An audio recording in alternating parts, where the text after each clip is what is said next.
I'll go ahead and call this July 9th, 2024 Town Council meeting to order. Roll call, please. Greg Brewer. Here. Scott Jones. Here. Brian Burney. John Price. Here. Chad Gooding. Here. All right. If you guys will all stand and say pledge allegiance with me. I pledge allegiance to the flag of the United States of America and to the republic for which it stands, one nation, under God, indivisible, with liberty and justice for all. All right. First item up is the approval of our June 11th, 2024 minutes. Are there any discussion, concerns? If not, the chair will entertain a motion. I'll make a motion to approve the June 11th, 2024 minutes. Second. There has been a first and second to approve the June 11th, 2024 minutes. All those in favor signify by saying aye. Aye. Aye. Opposed? Passes 4-0. At this time, I'll open it up for any public comment for any non-agenda items. If you'd like to speak, please come forward and just state your name and address for the record. I'm Dottie Salisbury. I live at 9260 Brookview Avenue.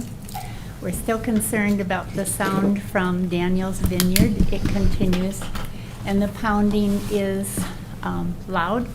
And when you have 4 hours of that in an evening, it really does get to be annoying.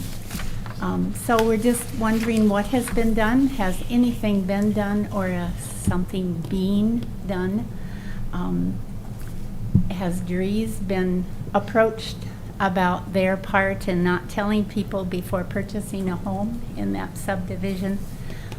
Has there been any talk to Daniel's Vineyard about a sound barrier of some kind? People that live near the vineyard in Lawrence are also concerned and also complaining about the noise. It is very loud, and other people that aren't in our subdivision or our little development are also experiencing difficulty with it. So we just wonder what's happening. Well, I'll answer that question because Okay. I've actually gone and driven through Geist Woods Estates and Ventures and talked to people, and none of them are concerned about the noise that I've talked to. In fact, one of the people from Geist Woods Estates who comes here a lot and complains, his neighbor across the street actually says enjoys it. So as long as they're not breaking current ordinances, there's really not much we can do. And from my understanding, talking to the police chief, they have not been cited for breaking the noise ordinance. Okay, they've come very close and. But very close is not breaking. I know it, I'm just, but it's very, very loud. I- And if you purchased a house, you moved here and you purchased Yeah. a house and no one told you I know, about and that? every Saturday I wake up listening to gunshots for 8 hours that I have to keep my windows closed, and it is annoying. But unfortunately there's noise from businesses. There's not much we can do. It's they're not violating the law. If they were violating the law every week and we had 2,500, that's a nuisance. That's a problem. That's why we say keep documenting. If you feel it, We do. use the state's nuisance law to your advantage. But as far as the town council taking action on something that they're not violating and that they're potentially zoned for by a previous council, our hands are a little bit tied. Okay, And I get it, people are upset that there's sound and noise and that, but it's until they're breaking the ordinance on a more than a regular basis, which I've talked to our officers who go out and measure, and they said they're not breaking the noise ordinance. They're following, and we have had meetings with them that they need to hire a sound mitigation expert. I don't know if they've done that or not. We've encouraged them to do that. okay. Because I think that is important, that they do that. But at the end of the day, it's ultimately up to their decision. We can't go in and force them Indeed. to do the sound mitigation. We can only explain that we're getting complaints, that we have people come, and these are things you need to go and do. Now, if they were, every weekend, we had 10 or 12 citations by our officers because they're at 85 decibels, then there's definitely until they We actually have more people break the decibel level as private citizens than we do certain businesses. Okay. Has So- anything been done about trees, not at, notifying That- people? That is, I don't know if there was a review of that meeting or not, and what they committed to or not, Ryan. We did, we reviewed it, and I've talked with Dries as well. So the requirement that the town had put on it was that there would be language added to the plats that committed them to communicating it during their sales process to homeowners. Okay. So I confirmed two things. I confirmed that we made sure the language was added to the plat, and it was added to the plats of all the sections thus far. And the second thing was I had a conversation with Dries about, are you communicating this? They said yes, that they are. They did admit that they did not do it very well with one purchaser, which I would assume would be the Salisbury's, but I don't know that they didn't say that by name. But they admitted to not doing a real good job of communicating it to one of their purchasers. Because our concern was they did not wait till closing. That they disclosed this because their pitch to this, not this council, but previous council was that Daniel's Vineyard and the entertainment was a amenity to their neighborhood, and that the people who were purchasing their homes were coming there because they wanted that kind of amenity. So, as long as, I mean, I don't know what repercussions we can have with them, since it does state that it had to be disclosed during the sales process and not at closing. I don't know. That wasn't even the exact language. I had to go back and look at the exact language, but they were required to communicate it to buyers, purchasers. It isn't just the Salisburys. I've talked to other neighbors, and there are 4 people that I've talked to, and I haven't talked to all of them. I'm not going door to door right now. But they have said they were not told and they did not know. So there's more than one. Thank you for coming. Yep. I, on the other hand, disagree with my colleague. I intend to do something about it that Daniels doesn't bother you anymore. They're intruding on your enjoyment of your property and real estate, and I believe it's wrong. It's gone on for a decade, and it's still going on because we can't get these two to agree to do anything about it. They don't think it's a problem. There are 3 of us who do. We'd rather see a 5-0 vote, but if it has to be 3-2, it will be. I intend to do something about it. Please send recordings of what's going on to our town attorney, Beth Copeland, so that she can use them if Daniels fights back in court. Thank you. Thank you. And I also disagree with Mr. Brewer. I think, Daniels the noise has been excessive. I've been there, actually, last Friday, I happened to be driving past, so I pulled into your neighborhood and parked somewhere, it was 900 feet away, and did make a recording.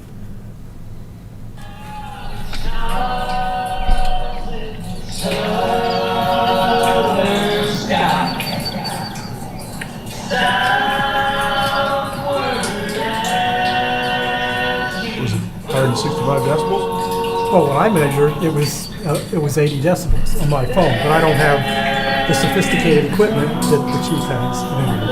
We have all kinds of tools to deal with this, and I intend that it be dealt with. I will keep pushing. Thank you for coming. And this is a light harmony song anyway, and the week before they had hard rock and it was much louder. Well, I don't think we have a lot of tools to deal with it, or we would deal with it. Everybody acknowledges up here that nobody wants to hear the residents have complaint. Nobody wants this on this side.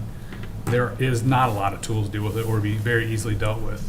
It's having to be dealt with longer, more complicated, outside of the current ordinances that are in place. It's happening. It's just, I wish it was fast. It's not fast. Yeah, I mean, I don't disagree that it's loud. I'm getting conflicting information, and it'd be a lot easier to say, yeah, it's an issue when it's, 75, 85, 90 decibels and when I look at the data and I ask the police chief, when you get the reports, what are they measuring, and it's under, then it's like, well, I can't keep moving the goalposts on people. I think that's the thing, and the goalposts were set a long time ago by other councils, and it's kind of like in the middle of the game saying, okay, now instead of getting a 1st and 10, you got to get a 1st and 15 every play, and so it's. I know it's annoying, but it's also not an easy easy fix. It's not like you can just walk up here day one and go, oh, yeah, well, we're just gonna completely change it. I mean, and that's the Councilman Gooding's Whatever point. rule we make for there applies to everybody in the town. Yeah. So, and trust me, I can't stand it, to be for you guys. I mean, I think it's not fun, and people do care, and Greg does too. We trying to figure out a way to Well, solve it. when there's a Solve speeder, it. you give the speeder a ticket. You don't stop the whole traffic going through. The problem is the vineyard and the noise. We don't have other problems, so we target the problem. We give them the ticket. It'd be different if they were speeding all the time, but the problem is there's a council. Well, let's That's change it. the law. We can change it. Believe me, if we had known of this problem, we would not be here. Right. And I don't think we have a ramification against Dries, like what can we do to Dries? I mean, we put it in there, I mean, I think it's gonna be a personal issue against you guys with Dries. We're not gonna solve the Dries problem. We did our best to make it law, or the previous, I can't remember if I was on that council. Anyway, No. it was a big issue. They made it, Yeah, you were. I think it was. You were, Yeah, I think yeah. it was. Made it a big issue so it would be known, because I felt less, vintners coming in, I figured they'd be at least knowledgeable. You know, I mean, your situation, coming into it knowing the Geist Woods people live there, that came after they lived there, felt a little different. But listening to you talk does make an impact. You come up and explain the situation that's really happened, but stuff is not fast. There's no obvious provision to deal with it, no matter what Dr. Burney says. There's not. And he doesn't care more than the rest of us. We care. We're going as fast as we can to know what to do with it. So, We're working on it. It's just not as fast as you would like it. Yes. Okay. Renee Peak, 9928 North Mallard Lane, over off 1096th Street. We understand that there's a potential for the house in Highland Springs, which is the street, the house before the entrance of our neighborhood on Mallard Lane. Okay. That house may be seeking to put a driveway to the back, from the back of their house, Okay. to connect to a pole barn or something of sorts. So our concern stems from the fact that traffic, we have a blind hill. Mm-hmm. So if we're pulling out a car, our lawn care team with a car and a trailer, or a car and a boat, something like that, you can't really turn wide because you'd be on the other side of the traffic and you have a Right. blind hill, you won't know somebody's coming. So our concern is the more traffic coming in on our blind street already. Yeah. Coming from the lake, the folks already turning into Cambridge, they have a right pass lane. So you can't hardly see those cars coming up already. So even though we have a blind on one side of the street, on the other side of the street, we really can't see very clearly for the cars going around the people turning into the Cambridge neighborhood. So just thinking through that, if that would add more traffic onto our street, whereas the homeowner's driveway is much closer to the crest of the hill, which seems like a more opportune place to pull out than further under the crest of the hill that you can't So see. is this property, is this east of you? I'm just trying to look This it up. is east of us, yes. I'm trying to east. look it up on the map here to get a better visual. Sorry. You're I'm perfectly listening, but fine. I want you to see it too. I'm more of a visual person, so 96th Street, there's Mallard Lane.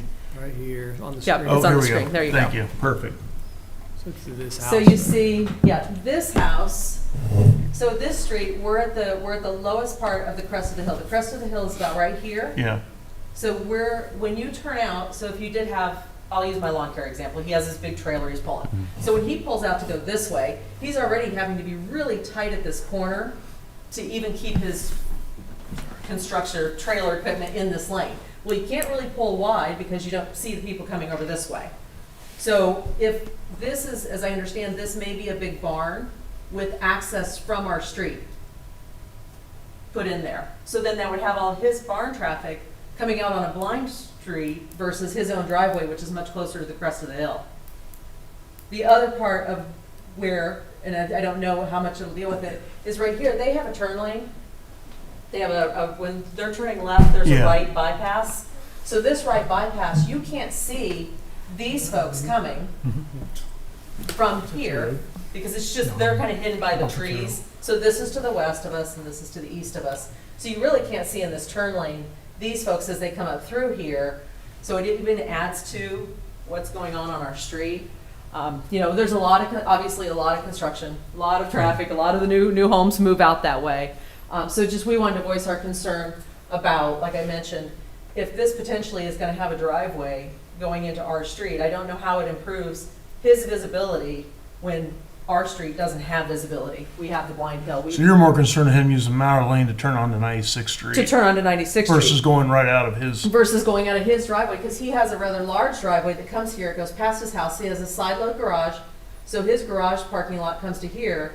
It seems like it'd be more appropriate to just extend his driveway, obviously not knowing the details of what they're looking to do. So, obviously this hasn't been brought to council because it It doesn't really need our... Where's that going through? So it's a staff review item. Okay. We're having discussions with the Highland Springs property owner. He has approached us about this request. Our public works staff and engineering staff has met with him, or excuse me, our public works has met with him. Mark has not met with him yet, to determine if it can be done and how it could be done, if it can be done. For instance, Mallard, the east side of Mallard has quite a bit of grade involved. And so even if this were to move forward, he's going to have to provide some engineered plans that show how the grading and drainage and all that would work. Okay. And so the other side to this coin is the homeowner in Highland Springs feels pulling out from Mallard onto 1000 North is preferable than pulling out of his driveway onto 1000 North. He thinks the visibility is better at Mallard than his driveway. I can't speak to whether that's true or not, but that's been his contention to us and therefore his request. So as far as we've gotten, we've looked at the Cardinal Woods plat.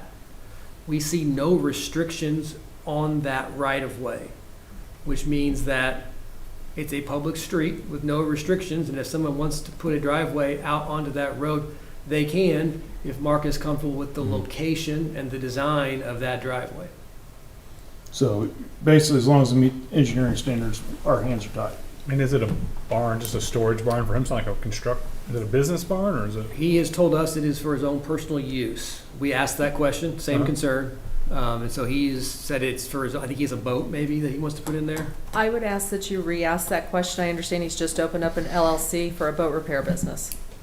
So I would ask that you revisit that. Yeah, well. That's good information. I have that same issue. Okay, so to kind of answer your question, if it's not a business, Yep. if it's just personal use, it sounds to me that the town council, our hands are tied because it meets the PUD of the neighborhood as long as it meets the engineering standards. Yeah, the only thing I would add to that is if anyone has a copy of the covenants and restrictions for Cardinal Woods that they can pass along to us, we're happy to look at that and see if there's possibly something on that that's not on the plat. Okay, we can do that. Where does it go? Send it to me. Okay. My card's out there. Ryan Okay. Crum is my name. You grab my card and send me an email. Okay, thank you. Yeah. No? All right, thank you. Any other? Yep, come on up. One more thing I just wanted to ask. Just state your name and address, please. Mickey Peak, 9928 North Mallard Lane, Okay. the same. I just wanted to see if there'd be any way they could put one of those little, I know it seems like a minor thing, but I'm thinking it would help. So when you're turning out and you're going to the right or to the left and you can't see as the hill's coming down, those things that you have down on 1000 that sit on top of where it says blind driveway ahead or something, what does it exactly say? Or driveways ahead or something? I think what she's mentioning, right about here, Yeah. there's a sign that says, do I need to restate my name? No, but. Okay, there's a sign that says, hidden drive, or hidden road ahead, or something like that. So just so you guys know, we as the town do not control 1000 North. That is Yeah. Fisher's. So Okay. anything that's put up on that road, sign-wise or anything, is So that's Fisher's. So that's where we would need to go to. Yeah, figure out if they that can would do be a that. request. I Okay. mean, that's unfortunately state of Indiana rules that's Okay. not our road, but Ryan can. If I could just add to it, John actually brought this exact issue up to me a few months back. And so we have approached the Fisher's Engineering Department and kind of stated this case that there's a few signs out there, and so, are they located in the correct spots? Are they visible enough? Do they grab attention? We've asked them to look at that. I've not heard back. So we'll continue to ask that question every few months, but really, Okay. as Greg said just now, we can't do anything about the signage on 1000 North. Okay, thank you. But if it gets torn up, go yell at Fishers, because they're the ones that have to repave it too. And and frankly, other residents noting this concern would help us probably get some more attention in Fishers. Yeah. Thank you. Any other public comments for non-agenda items? Okay, moving on to committee and staff reports. The Executive/Finance Committee has met twice. Back in June, we met discussing our fiscal policy updates, investment policy updates, kind of on a recommendation of council members to take that back. And currently, we're going to be in the process of working on updating those for 2025. They have to be updated every 2 years, I believe. We'd probably get them ready for around October. Right, So have we it a little bit of presented time back before to the end of the council year. in October. So those are being worked on. Also, Dr. Bernie in years past has asked for us to at least semi-annually look at the salary ordinance. We did review that. The only kind of things that will be presented tonight are, we did notice that we had some jobs that are being paid that we just want to narrow that down exactly what that is per hour in the salary ordinance. And also we had some lateral moves on the police side that weren't defined in the salary ordinance. So we're bringing that tonight for update and approval. That came out of the Finance Committee. New hire salary adjustments. We did recommend a take-home car for Eric because he's going to be handling a lot of the zoning violations stuff, and he will be on call. So we thought that. We're starting the budget item, or not the committee, but Tim started the budget process with his department heads. I know Chief Casey has started to work on his budget. He'll present to Metropolitan Police Board and then put it into the overall budget for our review. So our goal is to have that reviewed in August. Yeah, we'll and do a then- presentation in August and get any feedback, and then I believe we'll have first reading in September. And then a final vote in October on that. Basically, it shouldn't be an audit RFP, but it's going to be just a bank reconciliation request Financial for review. financial review proposal. And we kind of went over the garbage survey, and then really today, basically a discussion of some of the MPO updates that we rely a lot on MPO money for improvements of our roads, and there's been some changes, I guess, from their end of it and guidelines, and that was brought to our attention. Paul and Tim brought up the discussion of sometime in September, a PD, Police Department open house, and their grand opening. Same thing with town's McCord Square, a future grand opening, hopefully end of August, sometime September probably is what they're looking. And then Tim wanted to start the discussion of feasibility based off of our growth of, we kind of always thought maybe a 10-year timeline to a new town hall that might have to be accelerated down the road. So those were all was discussed at the executive committee meetings, and that is it. Parks Board, I know they had a meeting last night. Did you want to introduce Stan? We missed that last month. I figured I invited him to the meeting, but I figured you'd introduce him. Well, I'd But like to. happy to if you want me to. Come on up, Stan. I think last month you had a family member who, I'm Stan Wilson, new Parks Director for Town of McCordsville.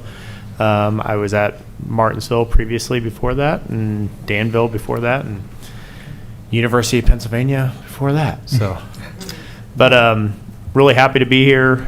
Super excited about the growth of the town and projects coming on board, and glad I can be a part of it. welcome. Thanks, guys. We're glad to have you. It was a very competitive interview process, and Well, I'm happy I won. at the end of that, we came down to you being our number one choice, and we're glad to have you here. He has a vast experience, and I'm pretty sure you talk about water quality and playground equipment over dinner at home. Sometimes. That's kind of the family business, isn't it? It is a family business. My wife's Parks Director of Bargersville, so we talk a lot. Like Thank you, can tell guys. he fits into the culture pretty well. Yeah. And it has been a significant relief valve for me personally. Just he has jumped in and knocked stuff off the list already. So it's been a really good hire. He was literally pulling weeds as he walked through the door. Parks Board did meet last night, and we reviewed the final playground design, color, and cost of equipment going in the old school park upgrade and renovation. We spent a large amount of time talking about the bathroom and everything from its color palette on cedar siding, which we're probably going to go with a darker color. It was upgraded with some masonry a little higher than a wainscot, and Ryan helped out with the corners of the building and improving that appearance. And we're still not quite certain exactly what type of flooring we'll put in there, or exactly whether we're going to have paper towels or air hand dryers or some such like that. There are quite a few options on it. We reviewed the proposed design, which I think was actually come up with by our vendor there, as far as what would be done with the old school park sign commemorating the school. The materials in that sign, after lots of investigation, I think mostly done by Tim and Ryan, are not original bricks and not original limestone, so it's not like they're part of the old school per se. But to the extent that they're usable, the bricks are somewhat crumbling. They will be incorporated into a new design with dual flagpoles, which looks quite nice. And we reviewed the current sign and historical photos to reach some of those conclusions, and like the design that we were presented with. Major thing we did as far as spending money was scheduling and rental software. I think Nikki and Stan reviewed 3 proposals, and actually the least expensive one is called, I think, MyRec. Is that correct? That's correct. And I think that was $2,854 for park software that will do, the rentals and scheduling things that will not be able to be accomplished by our new website. So that would be an add-on. Then we discussed park rules and signage. Some of this may have to be reviewed by council. It's really quite difficult when you say, like, no electric vehicles will be permitted on the paths in the park, and then you realize, well, they'll just drive them on the tennis court. So how we have to try to deal with those things, and what can you actually do in a park and not do? And when you try to write it down on a sign, it becomes quite voluminous, so we're trying to keep it short. Then we moved on to look at the central green design on the Ready 2. And Tim, can you tell us what our chances of funding there are? I would say right now we have been approved by CERTA. We've been submitted to the Indiana Economic Development Corporation. They're opening a portal, and we've not been rejected yet. So the next step is that they will ask us for additional information, and so we'll move forward with that. But at this point, we're in a very good position to receive about $2.6 million from Ready 2, but it's not done until it's done. Yeah, so congratulations on that, and we do have a central green design that would be primarily funded by that grant should it be received. Unfortunately, part in the park got rained out at the last minute. The storm just zeroed in on McCordsville Town Hall and blew away all the preparations, so it had to be canceled. There's literally so much rain so fast that the parking was unusable, not having hard surface. Stan has come up with 36 entrants so far in the 5K, it's pretty early so far, but has a new route, which looks like it's going to work, which keeps everything off of Mount Comfort Road. We may run along it on the Leo's side, but the west side, but we won't be crossing it anymore, and that should put some relief on Public Works for putting out the cones, and public safety for having to redirect traffic and so on. So it should be a safer route, requiring fewer resources to run it. And then McCordsville Marketplace is this Sunday afternoon, I believe, and Cars and Coffee will be in the morning again. So events are up and running. That's it for parks. Okay.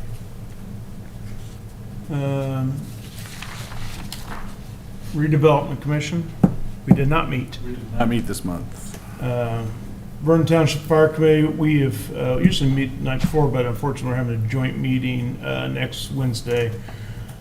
Mostly to discuss surplusing some old apparatus, so that'll be coming up. Metropolitan Police Board. Yeah, so we got to swear in a new officer, Officer Robinson. We approved the 9-star contract for the new police station. It was going through legal review, and provided that legal signed off on it, we gave permission to the chief to sign that. Approved 19 new lexical updates. It's primarily just language changes to existing policies. From a branding perspective, the new badges and hats are in. The cars, you guys have probably seen, they've continuously started rewrapping those, so they're doing about 2 per week till they're completed. And then the new building, we're thinking we'll get the keys in September and can move in October. And Paul, I think you were going to talk about the opioid settlement funds. Are you done with your Yes, sir. Okay. So I think it was last meeting or 2 meetings ago, there was some discussion about the opioid settlement money that is in a fund that's not strictly by us, but it went through the Metro Board. So I dug out some information on our previous donations and went and reviewed some of the documentation about what it can and can't be used for. So I used the last year's donation as a guide, and I made a recommendation to the Metro Board, who then who approved a recommendation to the Town Council to donate $7,500 out of the opioid settlement restricted fund, which is 2257.00.100 for $7,500 to the Talitha Coom Women's Recovery House. It's the same place that we donated that last year in July also. Yeah. We then made sure that we had under opioid settlement unrestricted, we left that untouched in the event that we do have a local need here.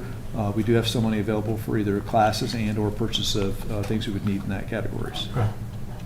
How much was that? That's the unrestricted is $33,7562. All right, so you have plenty for Yep. classes if you need, okay. Yep. Greg, do you know, is there anything at Zoe's place that could use any of this in any way that would satisfy the legal requirements? Most of the stuff that Dr. Bernie, that organization deals with is abuse of child. So the Talitha TK house is really a recovery house. And I know last year that donation, I know Keely Bertram, who's heavily involved, was very grateful for the town of McCordsville. Those funds were used in a really good way for those ladies who are trying to. I was thinking like some of the really young kids who are basically at Zoe's because both parents are under the influence of illegal drugs and are in recovery mode or are incarcerated and can't care for their child. If any of that could apply in any way to care of those children. Actually, those go through DCS. And Zoe's Place does not see those kind of cases. It is actually, which is quite interesting, it is actually crimes committed or on the child, or they were witness to a crime, is how they, it's an interviewing. So I wish we could, because I think it would. Yeah, I'd just love to get some of those dollars to Zoe's, but I guess we can't. Not the opioid, but I think there is some that Paul does. There's other options. There's other options he does have. And we have donated to Zoe's in the past. So. Yeah. It's more of a forensic interview location and child advocacy group. And I think Greg mentioned it too, also not to derail the opioid discussion and or necessary vote, but I think you'd already mentioned that they're getting ready to relocate too, so. Oh, Zoe's Place. Zoe's. Yeah, Zoe's Place will be relocating in August, actually. Yep. To Main Street, not Main Street, 9, Indiana 9. They'll be over about closer to the hospital. So it'll be a good location for them. So is there any action we need to take?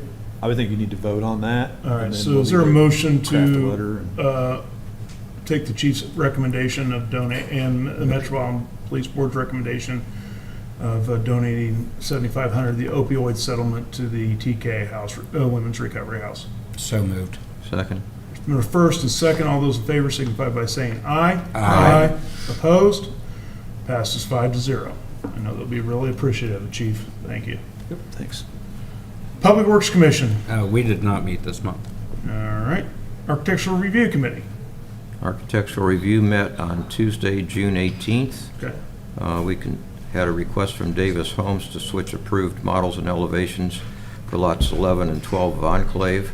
One of these is actually a spec home, and the other has already been sold. And for some reason, I think at a buyer's request, they wanted to switch the model approved for each lot and just move one across the street and the other, well, one from lot 11 to lot 12 and one from lot 12 to lot 11. These are previously approved models and elevations, and we didn't have any problem with that, and we approved it. Store America had a request for approval of architectural design, but they did not show up for the meeting. AutoZone is coming to 6800 West Broadway, and they presented us with a very nice elevation.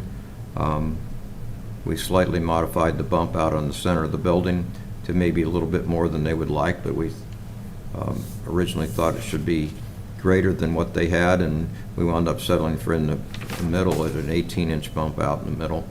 It's a nice-looking building, which we then approved. And Lennar Homes requested approval of new models and elevations for the Alexander Ridge subdivision. And other than, I think, 3 models which we did not approve, there are quite a few that we did approve. And I think that was it, Ryan. Okay. Thank you, Dr. Burney. Board of Zoning Appeals. Ryan, anything happening down there? Canceled. All right. Which one of you's handling it? You, Dr. Price, Plan Commission? You want to wrestle? Yeah, we met on June 18th, dealing with 6 topics. 3 of the 6 were dealing with amendments to the TIF districts, which appear under new business later today, and the Planning Commission approved all 3 of them. Okay. The other new business was dealing with Lennar Homes, presented their amenity area for Somerton, and we also approved that. Then, of course, we're addressing the how can I forget? The Pulte's Group request for Jacoby Legacy Farms. And it was quite a long discussion, but in the end, ended up approving their PUD request with some requirements, 6-1. And then last but not least, we were talking about renaming a street. I thought that was later on the agenda, but I couldn't quite see it. Is it? Under new business from the floor. Oh, I thought it was getting moved, so. It got moved into, Oh, on Consent. this agenda, I'm sorry. this Yeah. agenda got moved into consent agenda since we discussed it last month. That's it. Okay. All right, thank you for your committee reports. Looks like some people are busy and some took July off, or that's part of it, huh? All right, consent agenda. At this time, I will entertain, if any council member would like to remove any item for further discussion, or if not, I'll entertain a motion. I'll make a motion to approve the consent agenda as presented. Second? There has been a first and second to approve the consent agenda. All those in favor signify by saying aye. Aye. Opposed? Passes 5-0. All right, old business. First, this is a second reading and final action can be taken tonight. This is an ordinance 061124A, amending Chapter 72 of the Municipal Code, adding stop signs. I believe at our last meeting, this was a discussion of the stop sign down at several different places. Turnbuckle and Keel Way. Okay, so.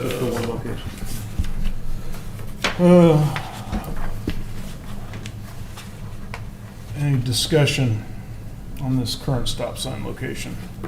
I believe, Mark, if I'm correct, this was in the original plans, it just was never installed.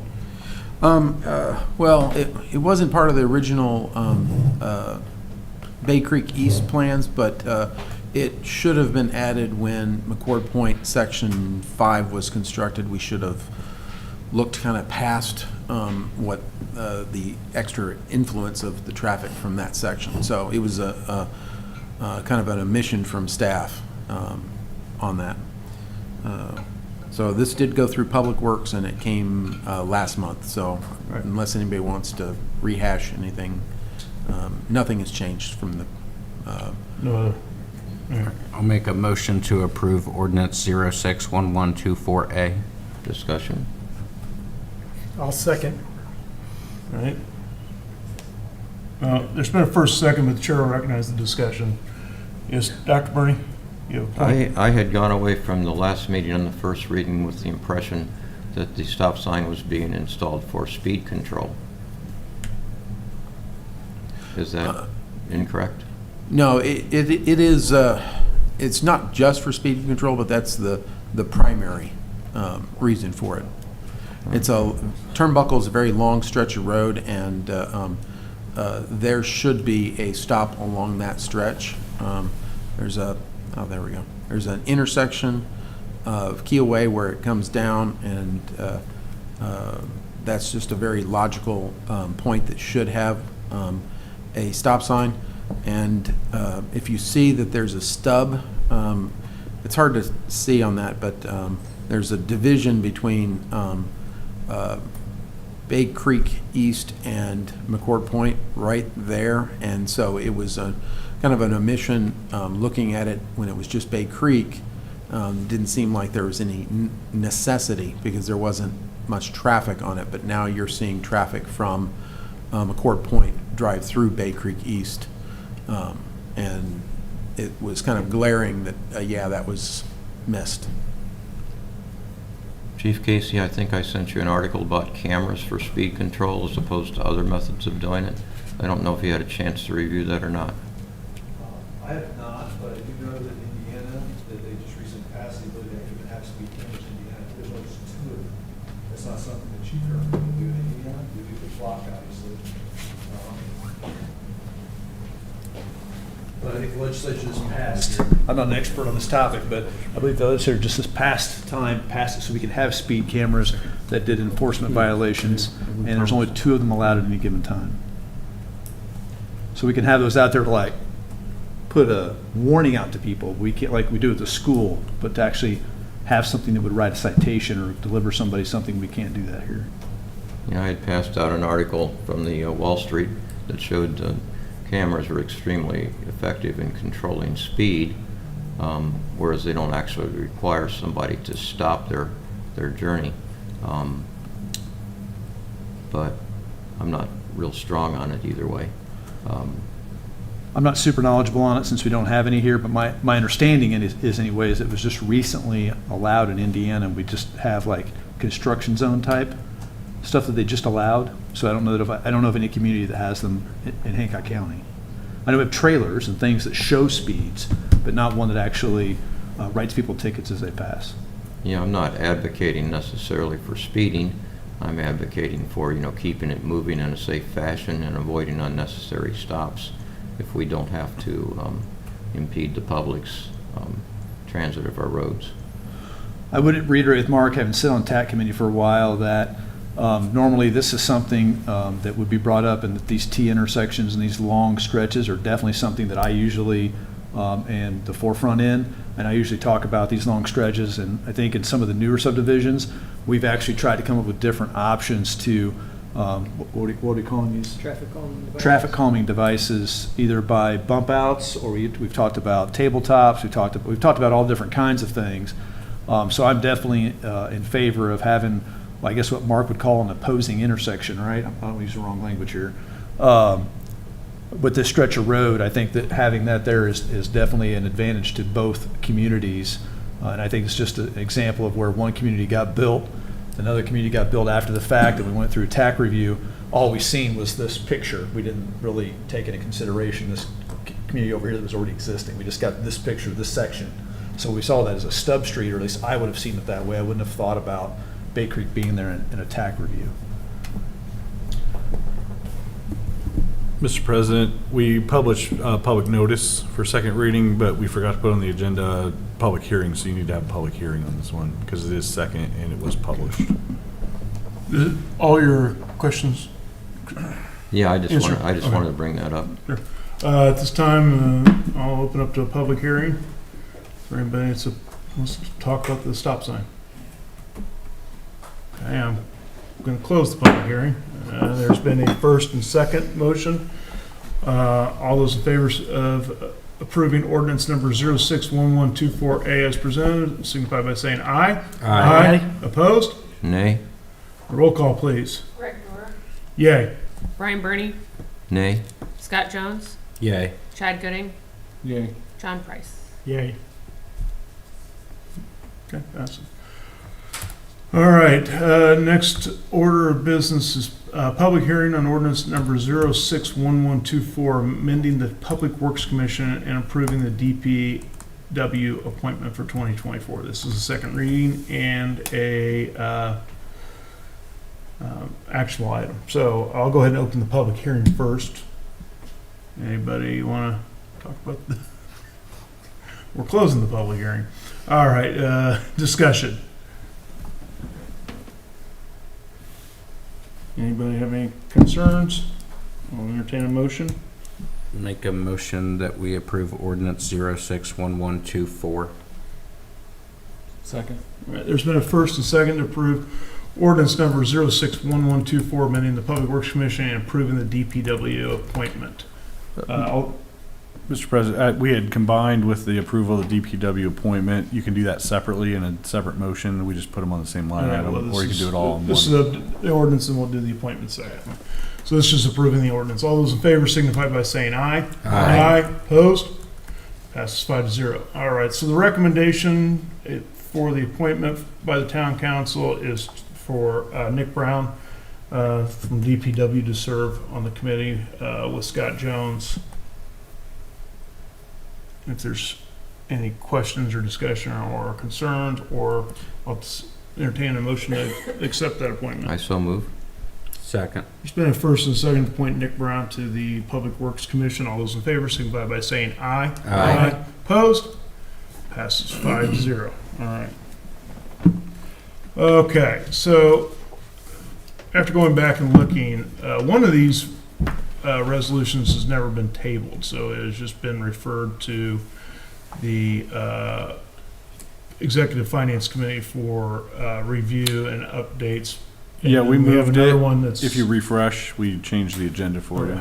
And so that's should not be under tabled items. The only tabled item we do have still, and any council member can make a motion to remove it, or we can just keep going at any time. So we do have a resolution still adopting rules of procedure for town council.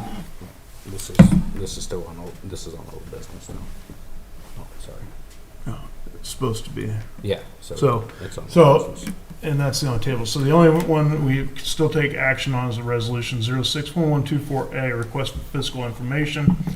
At our last town council meeting, this was recommended by Dr. Burney to go to the Finance Executive Committee for discussion. And since we have some fiscal policies that have to be updated at the end of the year to make sure those match and equal the proposed resolution.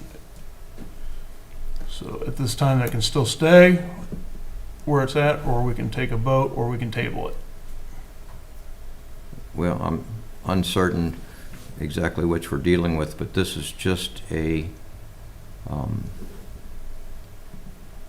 request, if you will, to change the clerk treasurer's financial report slightly. It lists off all of our funds and what came in and what went out, and the beginning year balance and the current balance. And it would just add one note to that, not unlike the rainy day fund report, which is there this month, as that was invested in Trust Indiana. Thank you very much. On the others, it would list where they are invested and what the rate of return is, and what was received as far as interest on them during the prior month. So it's not conflicting with any investment policy. It's merely providing a little more information in the clerk treasurer's report to the fiscal body of the town. It is a little bit more work to put in they're in Fund XYZ. That, of course, is not really going to change from month to month. The rate of return might have to be updated, and the value of the interest received might have to be put in. But as a fiscal body, I think it's very reasonable that we receive that information, where our funds are invested, and what rate of return we're receiving, and how much return we actually did get for that. I think it's part of our duty for which we were elected to do, to review that information. So it's just an alteration in the report to provide a little more information. It's not policy per se, so it can't conflict with any existing policy in any way, shape, or form. It's just information. Well, one of the policies we do have in place on the investment states that our clerk treasurer provides us quarterly reports, and this resolution says monthly financial statements. That was one of the things we were looking at. And our discussion was that since we had to update it, we wanted to make sure that in that policy it mirrored if this resolution passed. So that was part of our discussion at last month's meeting. Well, we have monthly financial reports, Chairman Brewer. It's in the clerk treasurer's report every month. The first item in the report is a financial report for that month, followed by the paid invoice report. And the financial report is always the same, just the amounts change. And this is an addition to that report. So if that report can't be there monthly, then we need to get it off the agenda if it's not proper for it to be there. Is it quarterly or is it monthly? Is it a problem? Why is it a problem? I don't understand. Nobody's making it a problem. I think the thought process is we agree monthly is not that big of a deal, but we just got to make sure that we don't have two policies that contradict each other. We'll get rid of the other policy then, because we need this information. So whatever policies Hang on, I was finished. Let me finish talking.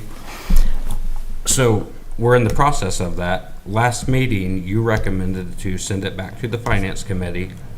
Tim mentioned that we're looking towards the end of the year as we update our policies because they're set to expire at the end of the year.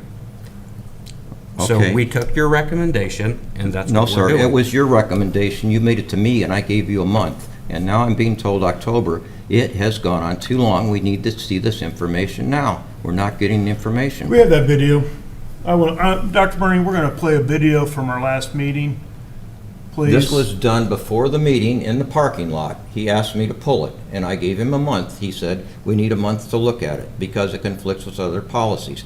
This is information. It cannot conflict with a policy because it's simply information. It's like how many spaces are in the parking lot. It's not changing the spaces, it's a number. How much interest Well, did we get? then make a motion to approve your resolution. Okay, I wasn't aware I could do that, so I make a motion to approve the resolution to provide additional information in the clerk treasurer's reports, which is Resolution 061124A, request for rate of return on investments. Is there a second? Just a point of order. Yeah. It was tabled, so do we have to untable It was Never- not tabled. never tabled. We went back and looked at the video. It never actually got tabled. It got referred back to the Finance Committee for review, so then it just stays on as old business. That was the change that we Okay. did, because we had it on there as tabled. It actually wasn't tabled when we went back and looked at it. That's a problem with like 6 different revs of the minutes. It's been a first, and there's a second. Is there a second? I'll second. Okay, there's been a first and second to approve resolution number 061124A. All those in favor signify by saying aye. Aye. Opposed? Nay. Nay. Roll call. Greg Brewer, Nay. Scott Jones, Nay. Brian Burney, Yay? Chad Gooding, No. John Price. Yay. Okay, resolution doesn't pass. So our fiscal body doesn't want information. Wow. We're getting the information, Dr. Bernie. Where is every it? month. Please provide it. Let's go down the report and tell me where it's invested. How much are we getting? Trust Indiana, it is 5.3301% average yield for the period. We have earned income for this period has been $12,588.14. Our Okay. contribution was $3,598,341.91. Current balance is $3,610,930.05. Great. What is the general cash fund invested in? What's the rate of return? It's not, the general cash fund should not be, it's for operating expenses. We get nothing for it? 2%. 2%? Nothing or 2%? 2.2%. 2%. Where is it invested? What fund? First Merchants. Where is motor vehicle highway cash invested? It's all in this, oh, well, I shouldn't ask that. Is it all in the same account? It's all in one account. Merchants. We're only talking about 2 accounts. So everything else here is in what? In the bank, What bank? First Merchants. First Merchants Bank. correct. And the rate of return is what? 2.2. And how much did we get per each fund, interest? We are the fiscal body, we have a right to know. I was elected to review this information, and I want to get it. That's fine. You could have asked me to provide you the information. I have asked. No, you did a resolution. Why would you do a resolution? You could have come to me like any council. I and asked you me for very the nicely in January, and you said you were too busy. Yes, we can go back and watch the video. I'm too busy, there's too much going on. So now I want the information. I want the public to see it. I want it published. Stephanie, is it too much to include on our financial reports each month the rate of return on the Merchants Bank? The financial report, if you look at it, at the top, it says that it's all Right. in First Merchants. Now, I can include the interest rate, Yes, please. and I will do that, but all it Thank took was you. just to simply ask me to do that, because it's I all did in the ask. bank. Nothing's happened. It's been 8 months, and I was told it would be now October before we could review it. It is being actively put off by our leadership. Yes, ma'am. I don't agree. Okay, fine. Disagree with I that. disagree. I don't have it. It's not here. I don't see it. It's not in the report. No, it's not an investment account, it's a bank account, and it's just. in It's the an money investment market. account. It's costing us Really? over Are $1 you a million licensed- are a you a year, licensed the investment way it's being advisor? done. I don't believe you're licensed with FINRA or the SEC the last time I checked. I recognize thank a you. rate of return when I see it. Yeah. The difference between the rainy day fund and this is what I'm talking about. But- It's over $1 million a year in money that our taxpayers are not getting. It is not. It is too. Where are you getting $1 million? Well, I can come to your office and do the math for you if you can't figure it out. We reviewed it. So our current cash balance is about $28 million, and the investment policy limits total investment outstanding to not more than 25% of the total portfolio of public funds invested. So that would, our 25% max of investment would be about $7 million. We've currently invested $3.5 million of that, which means that we could invest up to $3.5 million. So last additional. month, Please- for example, Hold we on. got $79,000 more interest than we would have gotten had that rainy day fund been in First Merchants. So- That's more than your entire salary for 1 year captured in one morning. It's worth it. It's risk-free. So that $3.5 million that hasn't been invested in the Trust Indiana is earning 2.2%, which is about $77,000 a year. Right. If we put it in the Trust Indiana at 5.3%, it earned $185,500. So the difference between that $3.5 million that we could invest is $108,500, not $1 million. It depends how much money's invested. We have almost $30 million, we have over $30 million You just read, cash. you only invest 25%. We can You can only invest invest 25%. 25% of your funds per Per state the investment law. policy. We have less invested than we could have. It's costing us a lot of money. Well, It's costing not just us, the taxpayers. These are tax dollars that have to be made up with real estate taxes.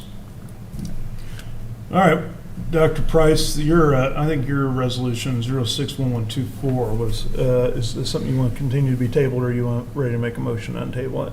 I'll make a motion on table. Okay. All right, there's been a first to untable. Second. All right, first and second to untable resolution 061124, adopting rules of procedure for town council. All those in favor signify by saying aye. Aye. Opposed? What's that? Are you? He said aye. I said Oh, aye. sorry, okay. Just wait. I figured you wanted it on table. That's on the 5-0. All right, you're open for discussion or anything? The only thing I saw, Dr. Price, on this that was on the next page, council rules, it does say under section, let's see, apologize. I saw something in here on the first meeting. Can we go to that? Organizational meetings. Rule 5. It does say, select one of its members to be president, the vice president, and the secretary for the year. We have never had a secretary in all the years of doing that.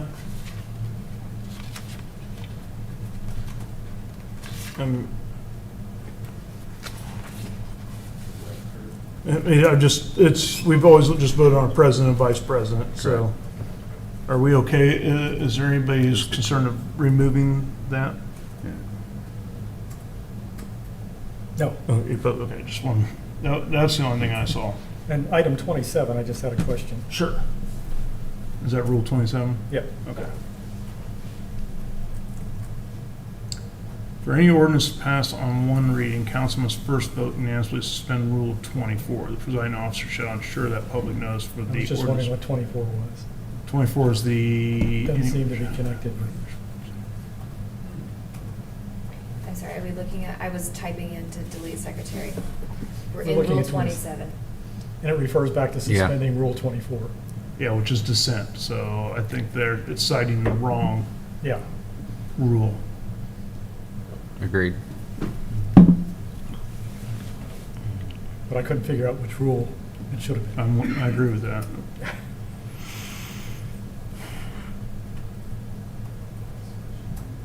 It might be Rule 8.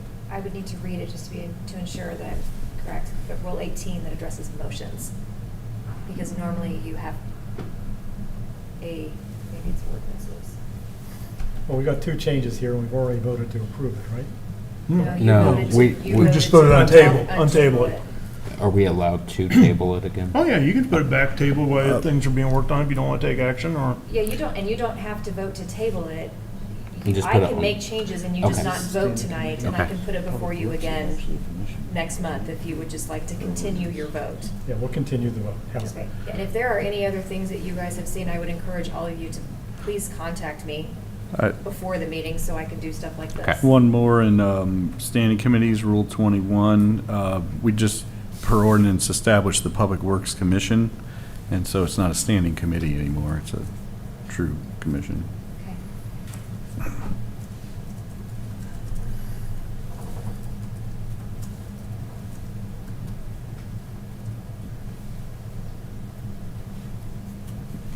Is there anything else that anybody noticed? Just Rule 31 has 11th day of June 2024. That's when it was approved, so we need to update that since it got bumped back to July.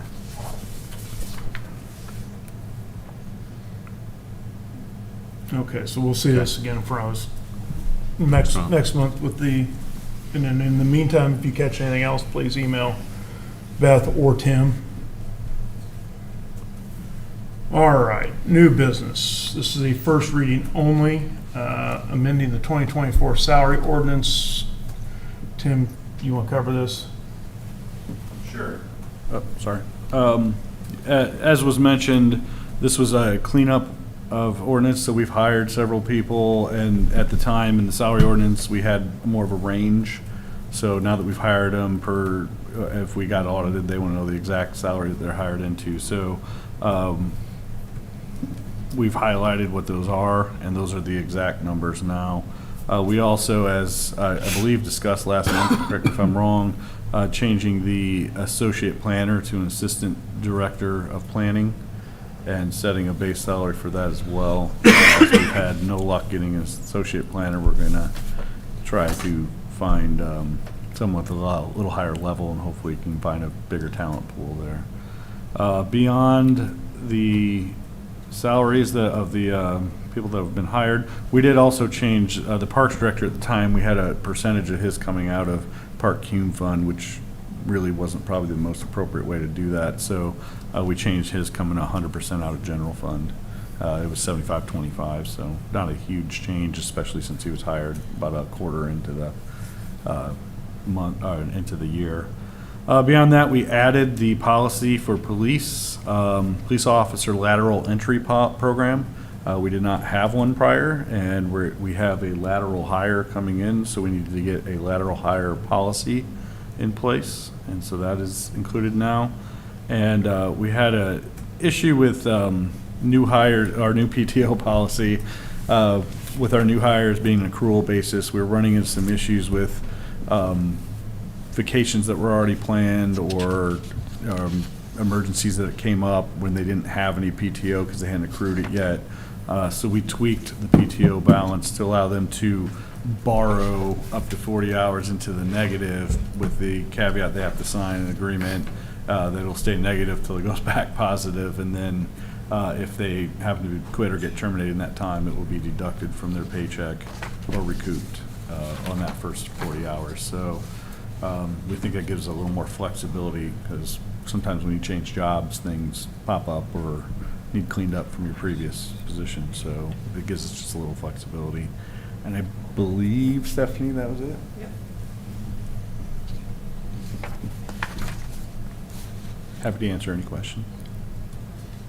Were any adjustments made in hourly wages for inflation? They were not. It was reviewed, well, I should say discussed at the Finance Committee and decided that there was no need to do that in the halfway point. The discussion was made because the current inflation rate at the time when we met was 3.4%, and we felt like that one of the discussions to look into why the department heads were to convey a 4% potential increase for 2025.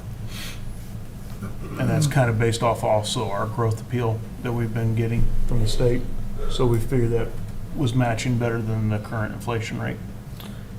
It also caused some issues doing it mid-year with the STEPS program in the police department, as that program's different than the public side. Again, my concern is with delay. Inflation is real, costs are rising for our employees. We don't want to lose even one employee. I think that the hourly rate should be bumped by at least the prorated inflation rate of about 2/3 of a year since the last time we reviewed this. I think we should bump every one of those hourly salaries by that amount. Without going through a budgetary review, I mean, that's just that's not very fiscally responsible. Okay, so it's irresponsible. Get it reviewed and decide whether or not it's important to adjust our employees' salaries for ongoing inflation. Get it done however it's proper, but I think we should do it. We can't afford to lose these folks. Well, I think that's part of the budgetary process. It's Tim's review of the annual salaries. Again, it's That's- delay. We need to get it done. Let's get it done. Putting it off. Direction from council, would you rather see this come back next month, or would you rather see it just enter in for the 2025 budget? 2025 budget. Yeah, 2025 budget. 2025, yeah. All right, so we'll keep Tim working through that for 2025 budget, and what you want to plug in for salaries. Yeah, we currently have a 4% across the board, and we are looking at an adjustment on the police salary schedule as well, Yeah. which continues to play catch up, it seems like. Because this will be brought to us by December for implementation for 2025, the new updated salary ordinance. So that can be inputted. We've had that problem in the past where you voted in January for 2025 and had to be retroactive, so. We did do pretty substantial raises coming into '24, especially on a lower end, so we felt we kept pretty competitive. Yeah. Have we lost anybody? Not since we've been. Our associate planner left, but that was nothing we were going to prevent. He got a really, really good offer from another company, so. Gotcha. Private sector, John. Yeah. All right. So we'll see this again next month for the approval. All right, resolutions, we have 3. Beth, they all pertain the same way. Can they be lumped into one motion? Do they have to be voted on separately? Separately. All right, so these are the 3 resolutions regarding the TIF district that has gone through, vetted through the Plan Commission. Yeah, just the real quick recap of all them. So we didn't necessarily want to restate our 3 TIF areas, but there over time, as parcels have split and whatnot, there became some confusion as to what was in what allocation area and when it had been amended. So after sitting down with the county and trying to walk through all the different issues, it was deemed easiest simply to restate the intended purposes of all 3 of them. So There's not really a change here, other than we did, because a great, for instance, is McCord Square was one parcel, and now it's multiple parcels. We took out the ones that the town now owns, the police station, the parks, and those different ones, because those aren't doing any value. We removed some parcels. We did not add any parcels to Mount Comfort, and we restated the intent of what parcels were supposed to be in what allocation area, because in our last edition of the 600 North, for whatever reason, a big chunk of them got, that were supposed to be in Aurora Way, Broadway, that were placed in 600 North. Another one here, C, is Cityscape. Cityscape at the time was one parcel. It got split. They accidentally put the front parcel in, which was not the intent. It was the back parcel. So we clarified which parcel that was. And Brookside is the only one that we actually removed a couple parcels, the fire station, and the housing that went behind Leo's, that is going behind Leo's, because at the time it wasn't going to be housing, so there's no value of that being in there. We did add, the only parcel we added in all these was the adjacent corner, the southeast corner that may or may not redevelop at some point. So we'll do a tax impact statement on that. It's currently, we call it the trailer park parcel, if you're wondering which one we're talking about. That's the only parcel that got added in any of these. And we're actually on our agenda for the RDC to do a TIF restatement of Brookside, because it hadn't been done in over a decade, and you really should do those every 5 years or so, depending on how much activity you have. So we actually restated the economic development plan for Brookside as well to update. You do that to update projects, because projects happen, new projects come up, and so you're supposed to state what your intentions are, what type of projects you're going to do, and estimate about how much that's going to be. So, it gives you kind of a direction of how you're using that TIF district. So that is what these three resolutions are. This is part of the restatement plan, which is declaratory resolution at the RDC, plan commission order, town council resolution approving the acknowledging the declaratory and the plan commission order. Then we will, for the Brookside, we will put out notice to the overlapping taxing units. We'll have a public hearing and a confirmatory at the next RDC meeting. It's a 4-step process. It's a lot of work. Happy to answer any questions.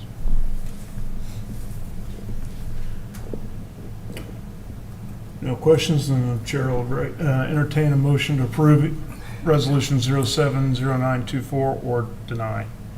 Make a motion to approve Resolution 070924 for the Mount Comfort restatement. Second. It's been a first and second to approve Resolution 070924 Mount Comfort restatement. All those in favor signify by saying aye. Aye. Opposed? Passes 5-0. I'll make a motion to approve Resolution 070924A, resolution approving a declaratory resolution for Brookside. Second. There has been a first and second to approve Resolution 070924A, resolution approving the declaratory resolution amendments to the plan for Brookside. All those in favor signify by saying aye. Aye. Opposed? Passes 5-0. Make a motion to approve Resolution 070924B, Cityscape TIF restatement. Second. There's been a first and second to approve Resolution 070924B, resolution approving declaratory resolution and amendments to plan for Cityscape. All those in favor signify by saying aye. Aye. Opposed? All right, passes 5-0. Next order of business, this is a first reading and a discussion, so it's ordinance that's been introduced is ordinance number 070924, an ordinance adopting a nuisance law. So it's So- 11 pages, so it's time to discuss questions or concerns. I have a couple, I guess one concern and then one clarifying question. On page 2, line 1, it says any commercial property that requires more than 3 law enforcement runs in a 30-day period to respond to a report of theft for less than $100. My concern on that piece of it, if I go into Speedway or Family Express and steal candy every day, like, why do we penalize them for? There was discussion in the meeting, and John, please correct me, I know you were there, or Beth, anyone who was in that meeting, about taking that out, actually, but it's a newer, a lot of communities are adding that. They call Yeah. it the nuisance law, because the high volume responders, which take a lot of taxpayer money and time off there, repeat offenders, if you will, other communities are trying to recoup some of that cost, because if you keep getting called the same spot, they need to fix their problem. I get that. I just But- wonder, does it encourage theft? Does it encourage petty crime? I don't know. Crime and petty theft. It was, that one was up for debate, frankly. We left it in there for discussion from council, to be honest with you. There's some value to it, but you also don't want to, one that would probably get hit with that is Meyer, and they're a good community partner.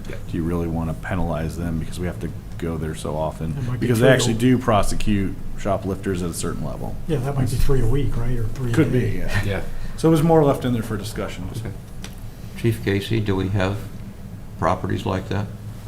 I mean, the one that comes to mind would obviously be Meyer, and then on some nights, we could add that at Daniels when we take noise complaints. The thing at Meyer that concerns me most is that they're active, they're lots of mention people are very active, they do show up before. We want to get it on the recording.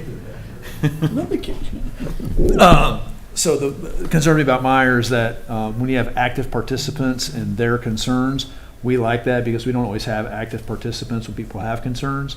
So that'd be my concern with Meyer, is that they're very good about coming to court, giving us what they need, showing up when they're subpoenaed and that type of thing. And that doesn't always happen at your retail establishments. So I think that's a good point there. And then I'm sure as we grow, McCord Square alone, we're going to add several businesses. 3 calls isn't very many. So I don't think it would take much for a noise complaint, a parking complaint, and a vandalism, and all of a sudden you're at 3. Well, I sure don't think of Meyer as a nuisance for reporting theft of clothing items worth less than $100. I think, they're in business to sell their items, and when it walks out the door for free, they're certainly going to catch it. Gosh.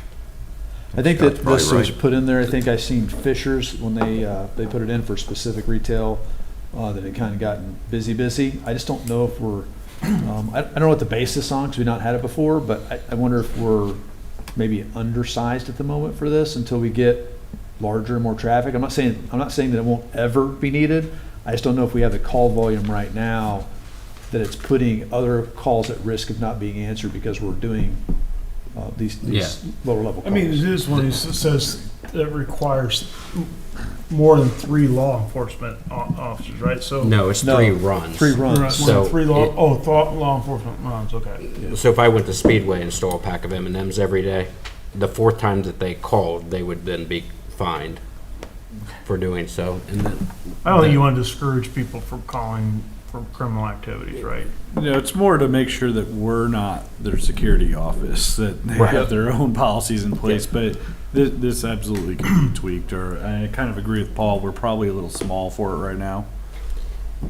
And then the very next line 2, any single commercial, single-family residential, or single-family residential rental property that receives 3 ordinance citations or verified complaints of nuisance. So if I called, let's say I had a neighbor that was being loud every day because I deemed them as a nuisance. If I called our officers out there 4 times in a month, whether or not it can be proved that it's a nuisance to me, or are they then penalized? Because I get worried about that if I don't like a specific business that might be in like town center or other businesses in town. If there's 4 calls in a month. No, this wouldn't just be one angry neighbor against another angry neighbor. So to be a verified complaint would be verified by the town. So that would either be the building inspector or the police department that's verified the complaint. Okay, but when we verify the complaint though, I guess, does it? Not always are citations issued. So for example, if the building inspector goes out, he doesn't issue anything directly to them. If he records violations and then will contact me and he and I will discuss what the alleged violation is. Understood. Okay. citations or documentation that the police department will issue. So the most common application of this that I can understand we've ever had is the alarm ordinance that we had over 3 and that type of thing, but it just doesn't happen very often, right? Between storms and power outages and other things, you just don't write for certain things. And I'm not even, I mean, there may have been a couple times over the many years we had that ordinance, but maybe that was an expansion of that specific one. But now alarms are mostly silent. You don't hear audible alarms anymore. They notify the company, and the company calls dispatch, and you go. Back in the day, you had noisemakers that went off and that type of thing. The only other point of clarification, I guess this is just a question of clarification. On page 5, item D, do these two sentences run together? So when it says to play, use, operate, or allow to be played, used, operated any radio, digital media, loudspeaker, sound amplifier, does the time frames from 7 a.m. to 10 p.m. on weekdays and 11 p.m. on weekends apply to that? Or, because it's two different sentences.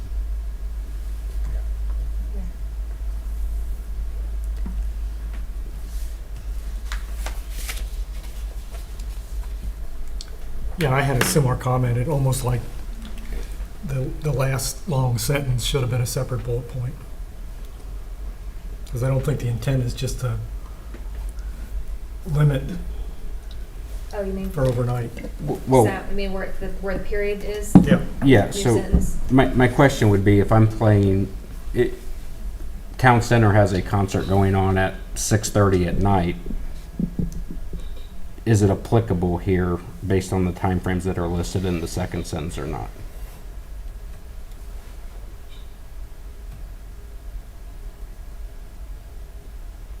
Yeah, that's why I look at that second sentence. Looked like bullet point F instead of connected to D.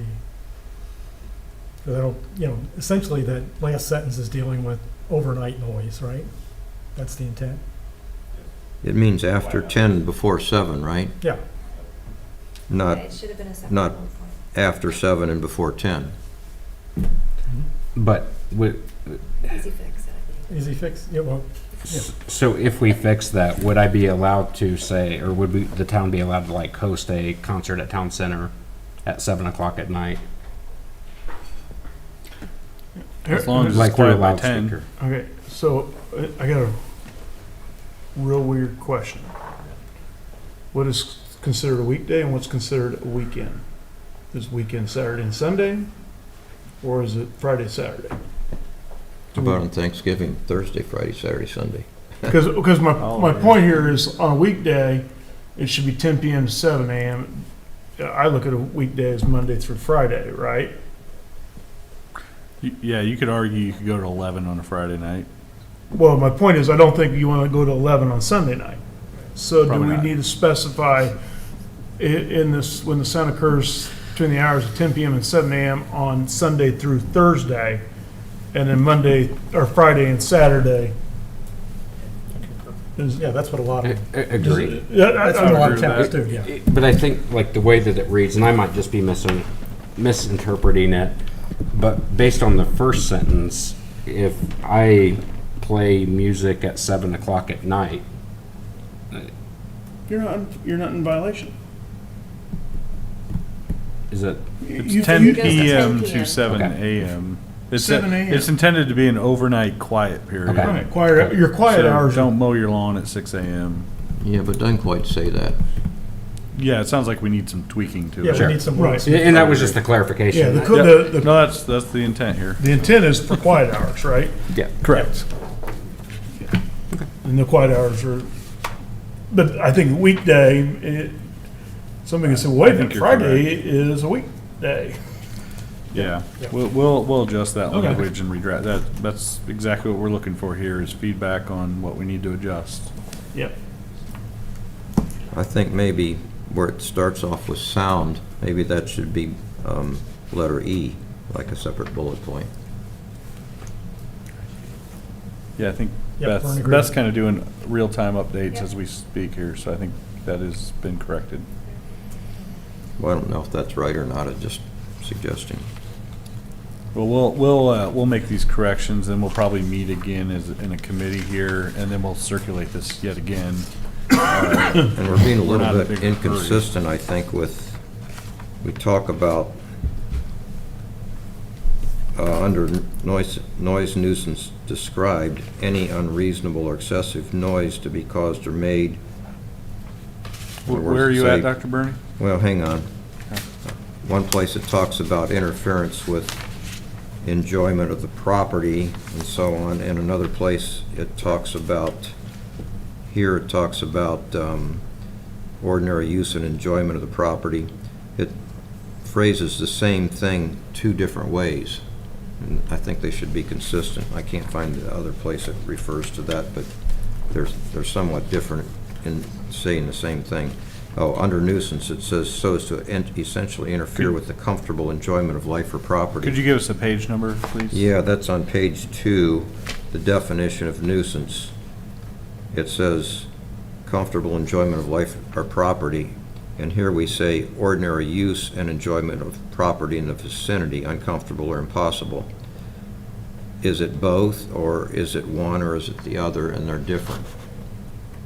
Kind of, sort of. And if they are different, which one do you prefer? Well, one is citing Indiana Code 32-30-66, right? Probably should be consistent with that. Yeah, absolutely. Did you get? Yep. Okay. I also was looking to put another definition in for residential recreational fire, because it's not, very descriptive. Because one of the problems that I know we've had in our neighborhood is sometimes people start a fire and then they go to dinner and they leave the fire burning. So something like actively supervise. Unattended? I think unattended's pretty common. So are we talking about under general nuisances described, subsection 2? It's page When you say 3. recreational fire? Yeah, I was looking at page 2, just the definitions. Page 3, correct? Page 3, 3, number 2? item 2. Is that what you're talking about? Any form of leaf burning Yeah. or wood I have burning that or the three on burning mine. of trash, rubbish, or garbage on private or public property. This shall not include recreational or ceremonial fires. Yeah, It We might have I had, was putting that in the definition so that anytime you He was adding it reference to. it, oh, so you want to add a definition? yeah, add a definition, and that way Gotcha. you don't have to go through the repeat all the other verbiage. And I don't think recreational or ceremonial fires should be exempted if they're unattended. If they're just out there burning like somebody went to dinner, like somebody just said that. I think that's what you're asking, Yeah. is to define. You put it in the definition, and therefore Yeah. you don't Okay. have to quote it later on. Okay. And then something talking about properly extinguish or put the fire out.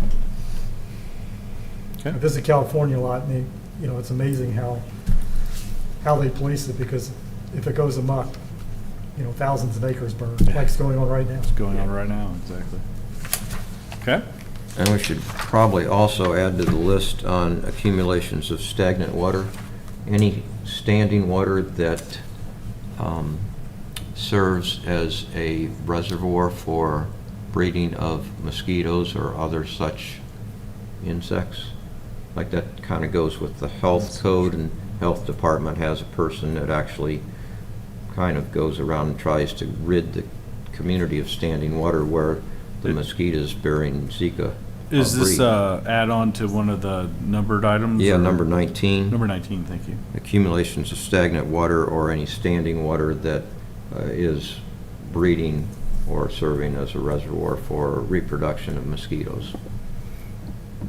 That narrows it then. Yeah, If you you just add wanna that- say- If you add that qualifier to it. Well, that's an or. Can you Not do an it and. including but not limited to? You're Well, welcome. accumulations of stagnant or standing water would include those areas that are also causing infestations with mosquitoes. Yeah, But otherwise, once you start adding that language to it, then I'm specifying it to just that kind of water. yeah, they're gonna Oh, have I to test the see. water, right? They would have to test it to ensure that mosquitoes Well, I guess are anything creating that's a problem. stagnant, Yeah. stagnant or standing could breed mosquitoes. Right. Which we got to be a little careful because we have a lot of retention, detention ponds, and we're going to wind up aerating all of them if we aren't careful. There is a very active member of the Hancock County Health Department that Yeah, they're pushing for that. monitors closely. Right.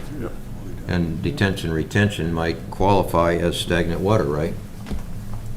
But only if it's a nuisance. Well, It has to be, it has to likely create, it has to create some sort of problem. well, those things breed mosquitoes. That's But why not all the, of them. If they're breeding of mosquitoes, it probably should be right, drained, which is what I think you're going because for. it's a health hazard. But shouldn't, I guess my question is if you're anybody's suspect of that kind of water, wouldn't it be more appropriate to contact the health department versus filing a nuisance complaint? Because they would have more authority over. They do, and they Right. follow up on it, and they're on the retention, detention path right now, wanting us to fix that problem. They do test retention ponds. We had that entire discussion last year. It was actually really interesting. So I'm a little bit uncertain, I guess, on how to deal with the standing water and the mosquitoes and so on. The health department does have a very active Okay. program dealing with that. Okay, so I got a question for Beth. My question is, what is the enforcement policy and procedure?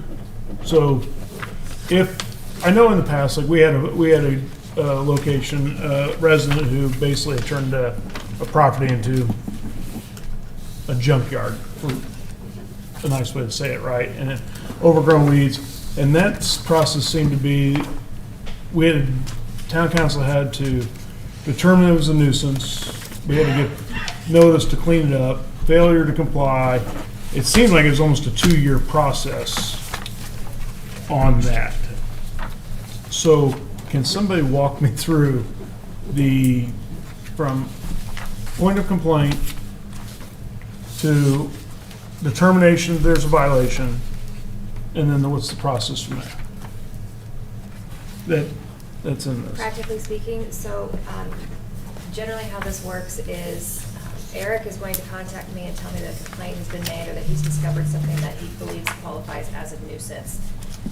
Once he provides proof to me and I concur that it could be something, I'll send an abatement letter.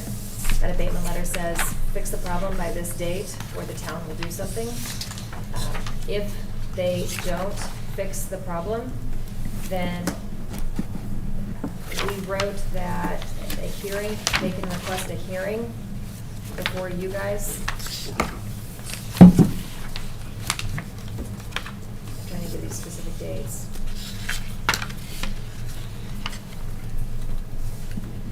It should be the next meeting, so generally it's within 30 days that meeting is requested.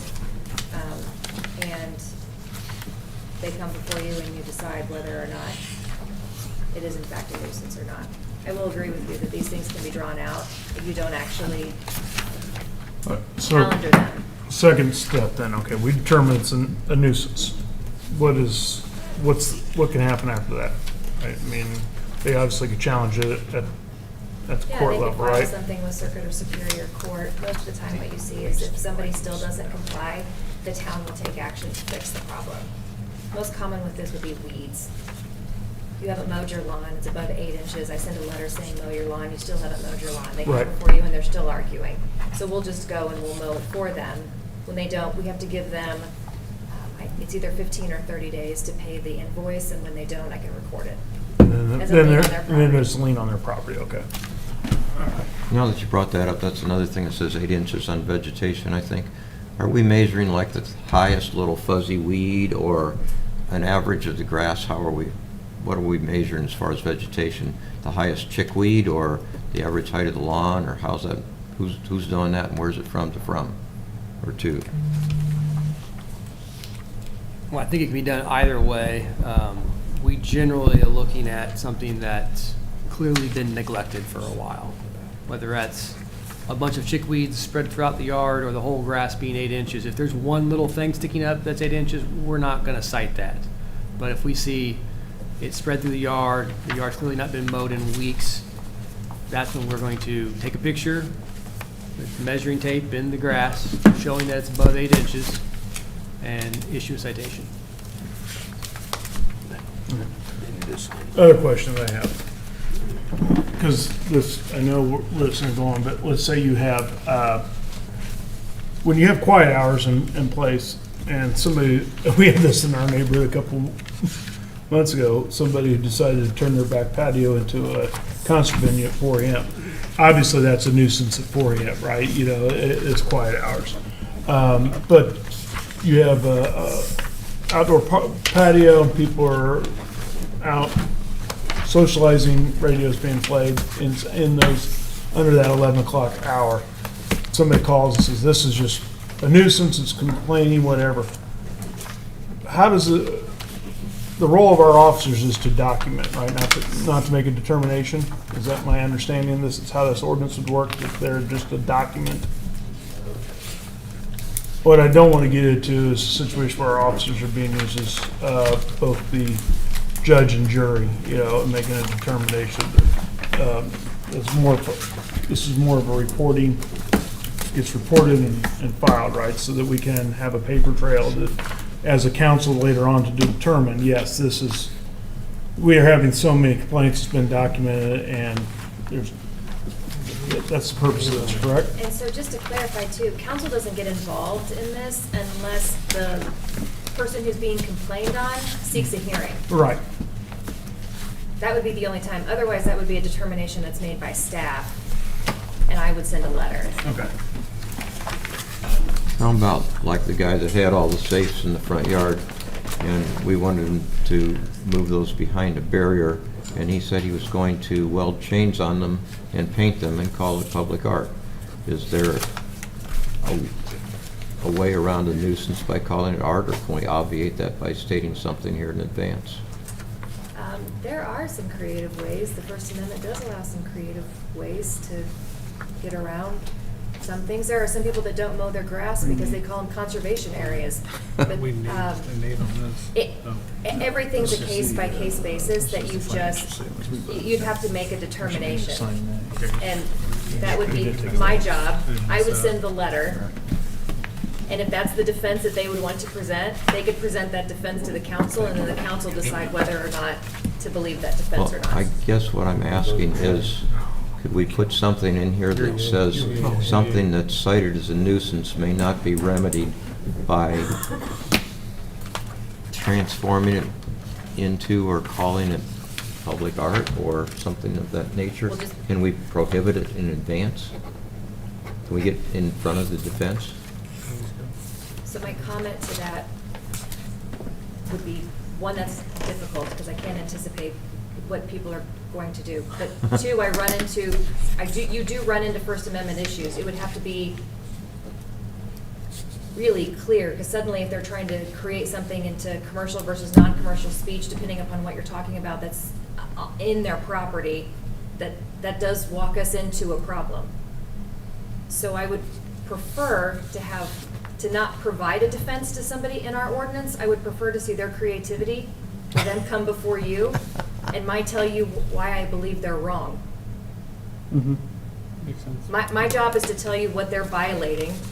I can't anticipate every defense anybody is ever going to raise, but I'm allowed to tell you that it's nonsense.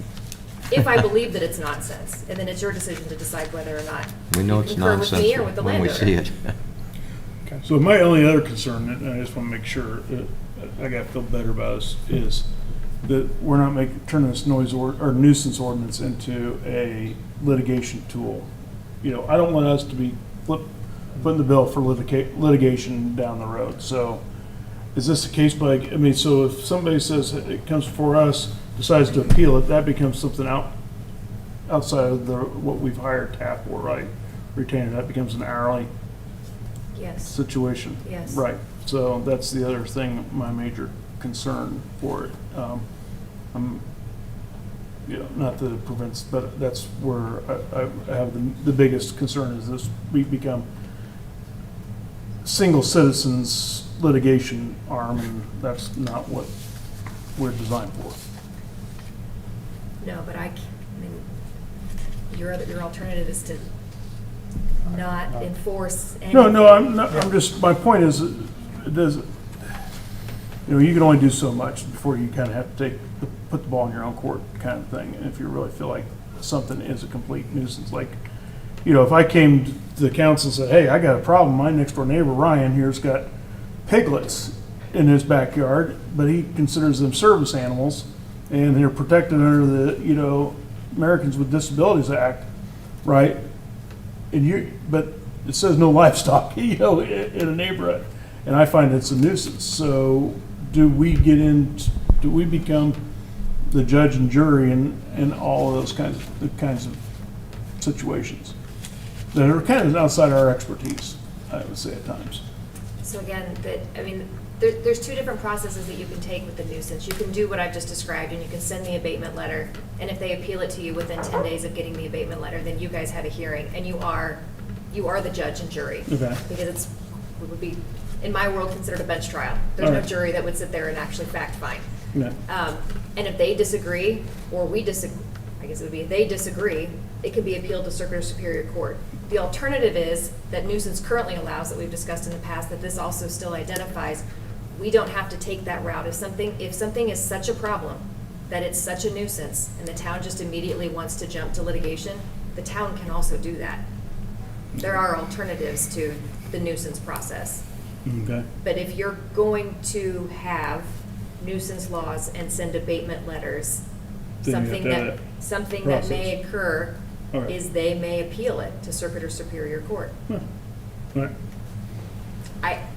I've been doing this a long time, and I have not seen a lot of those. It depends on the category of nuisance that we're talking about. People who aren't mowing their lawns are not filing lawsuits to challenge an opinion. No. They're going to let you mow their lawn, and we're going to lien their property. That's generally how that works. Mhm. Something that's a much more noticeable, impacting more people, a bigger problem, those are the things that we start having more conversations about. Right. Say noise. Well, you mentioned animals. I have a hearing next week on a goat case. It's real. Greatest Some of all- of this stuff is, Greatest of all time, or like an actual goat? no, Bah. 32 You know, goats on 1 acre of land. That's offending kinds of property owners. Pretty aromatic, I bet. There's a lot of Please get closer to the problems. microphone. Animals are becoming a I'm doing it. major problem because nobody wants to regulate in residential areas. And they're becoming so fashionable. Couple Everybody wants a other Highland questions. cow. Yep. Yes, Dr. Burns, got a couple questions? Open excavations, improperly covered holes, so on and so forth. If a developer is the offender, the nuisance letter goes to the developer? Yes.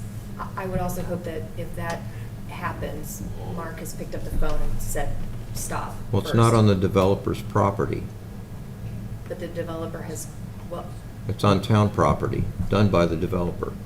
I'm not sure that I knew that fact. This is a town property? Right now, there's an open excavation and uncovered I've seen and the improperly property. covered holes on town right-of-way in front of Lot 2 on West 700 North in the Champion Lake Plat. And that was done, I believe, by the Colonnade developer. Our town staff is well aware of it. And there are still open holes over 2 or 3 feet deep, more than 1 foot in diameter. There is a hole in the road surface. The road surface drops off by 6 inches where there's an open excavation where the sod and soil have been removed. That's town property? It's on town right-of-way, yeah, it's part of the road right-of-way. So you Well, want we're us not to going to send ourselves a nuisance letter, so I Okay, so would it say doesn't that we would apply- contact our own staff and notify and say, this needs to be fixed. Okay, so we're not gonna deem ourselves nuisance, so we need an exception for the town? It's on our property.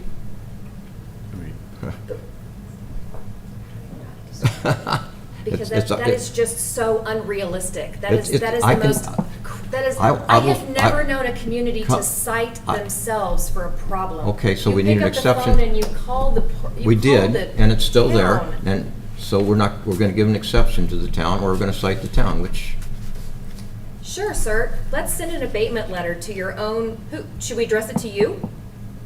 who do I address a nuisance I'm letter saying, to should the we, town? well, just give the town an exception then. Let's give ourselves a municipal exception. There are exceptions to nuisance ordinances, right?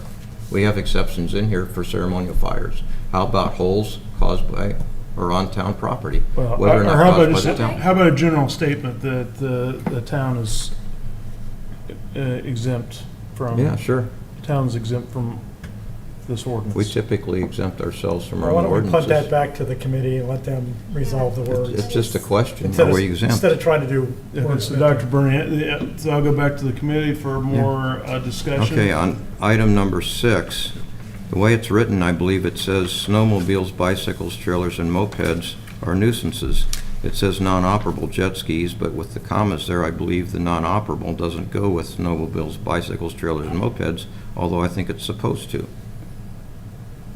Just saying. Where is that at? That's number 6 on, Page 3, number number 6 6. on page 3. I think it means non-operable snowmobiles, non-operable bicycles, non-operable trailers, non-operable mopeds, etc. Not just that they're there as a bicycle or a moped. Correct.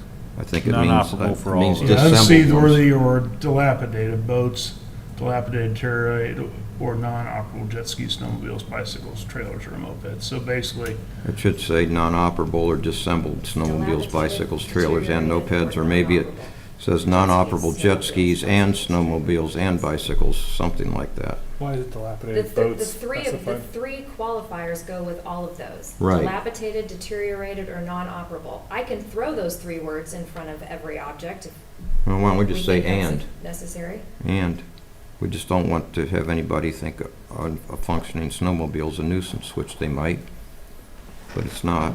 Only if it doesn't work is it a nuisance, even though it looks the same, I guess. Does dilapidated boats need to be in there, or just add boats with jet skis?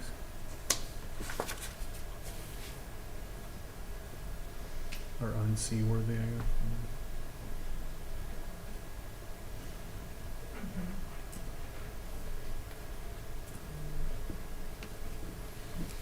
I think that's all I've got. okay, so any other recommendations to go back to the committee? Ryan, I was just looking at the construction operating hours, and you're comfortable, those, Where are they at? page 6, or 5, excuse me. Page 5.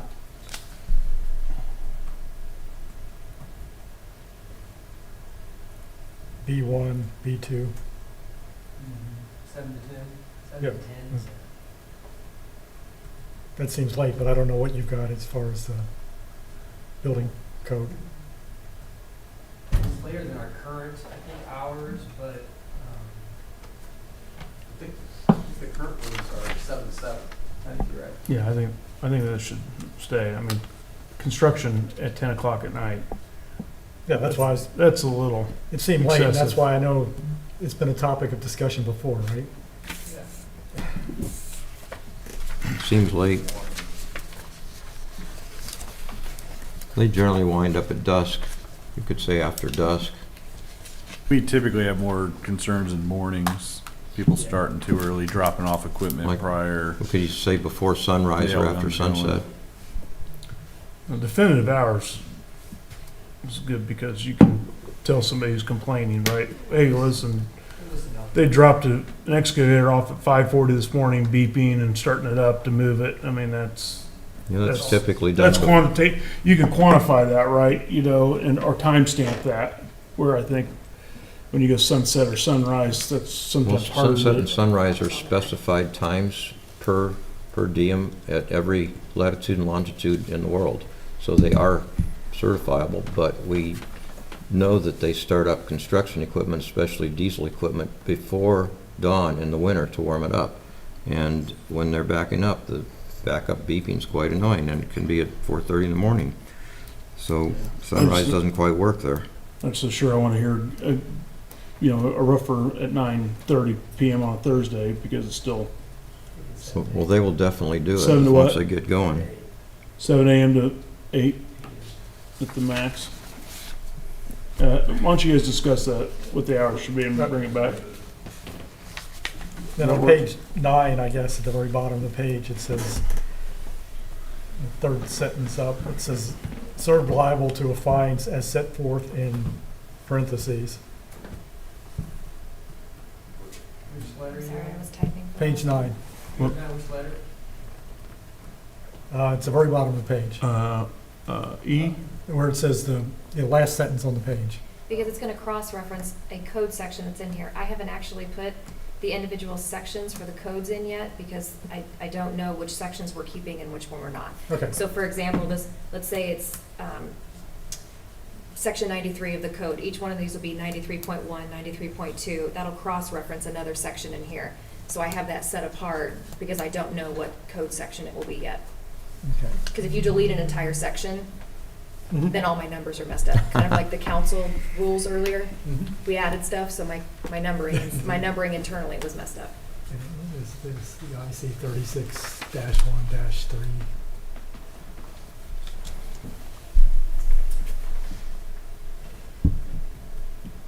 Says the council may also impose a fine in accordance with IC 36-1-3-8 A 10B.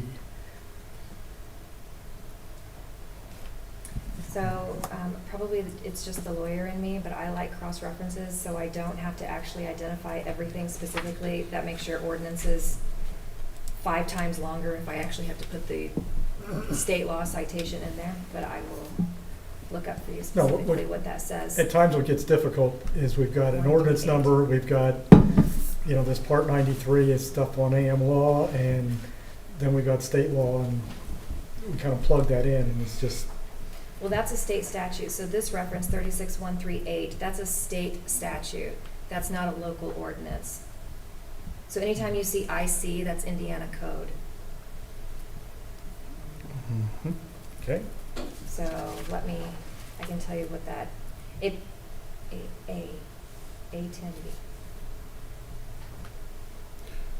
The power to prescribe a penalty of a fine as follows: more than $10,000 for a violation of an ordinance or regulation concerning air emissions.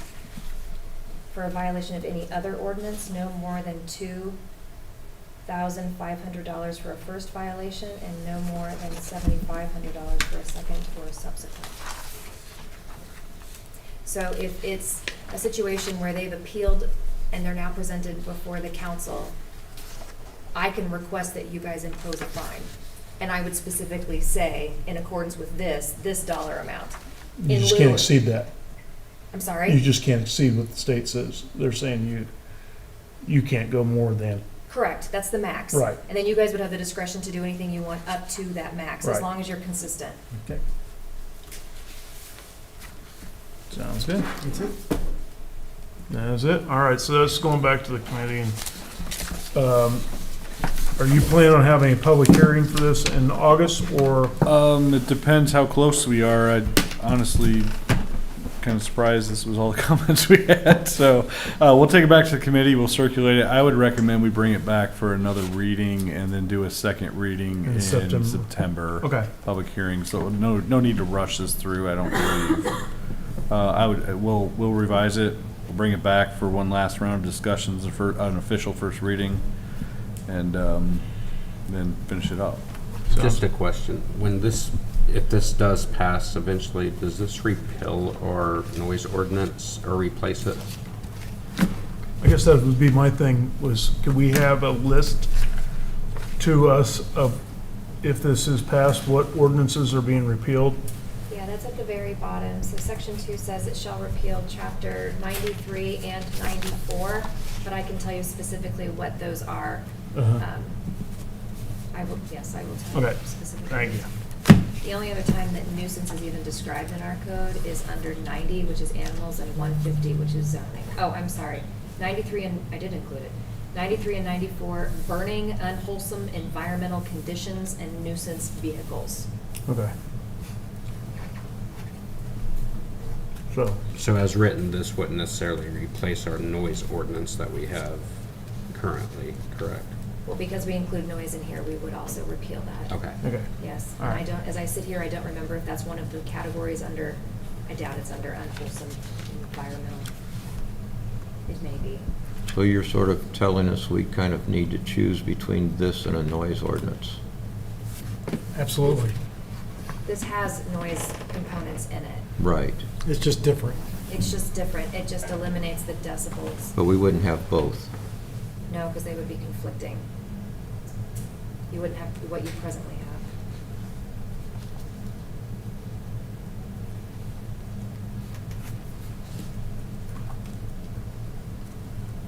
So this older couple who was here earlier, they would come in and say, noise is, the concert is a nuisance. Yes, which And is so what there they're would telling be, you now. yeah, and there would not be decibel readings by the police or anything like that. Right, there would be no decibel levels. But if they had a recording, then the words could be clearly heard on their property. I think it says clearly audible in the language, then that would be a nuisance. Is there any way to prove where the recording was taken? I'm just asking, I don't know the question. Phone could die. Well, and Can that, it? that was my question. Is it between specific hours? Like if that was taken at 11:30 at night, but if it was taken at 8 o'clock at night, would that still be considered a nuisance because it's within those hours and parameters that we've set? I think those are things we'll want to get into, huh? Yeah, that's the Yeah, softness I of, mean, I can tell you how these are handled, how these are actually handled. So Sure. if somebody calls and says, I've got a nuisance about something, I cannot just believe that. I'm lied to for a living. That's my job as a Sure. lawyer. People lie to me for a living. Once the town council authorizes something to be investigated, that's when I would start working with Eric, and we would gather our own evidence. That would probably involve persons of the community who have been complaining about things, but it's no different than being a criminal prosecutor. I have to gather my own evidence and put people on the stand that I know are credible and that I can lay a foundation for the evidence that they have. Not, I have a video that I don't know who took it and what time it was taken. So a complaint to you is literally just that. I have a complaint, I have a problem, help me. And then we fact find and figure out if there is validity to it or not. So if a person comes in like the lady tonight and they have a recording and they have, say, a notary's oath where they raised their hand and the notary certified an oath that it was taken such and such a time, such and such location, would that satisfy your criteria for evidence, or what would if that doesn't? Well, I hope she took it on her phone and it's time-stamped.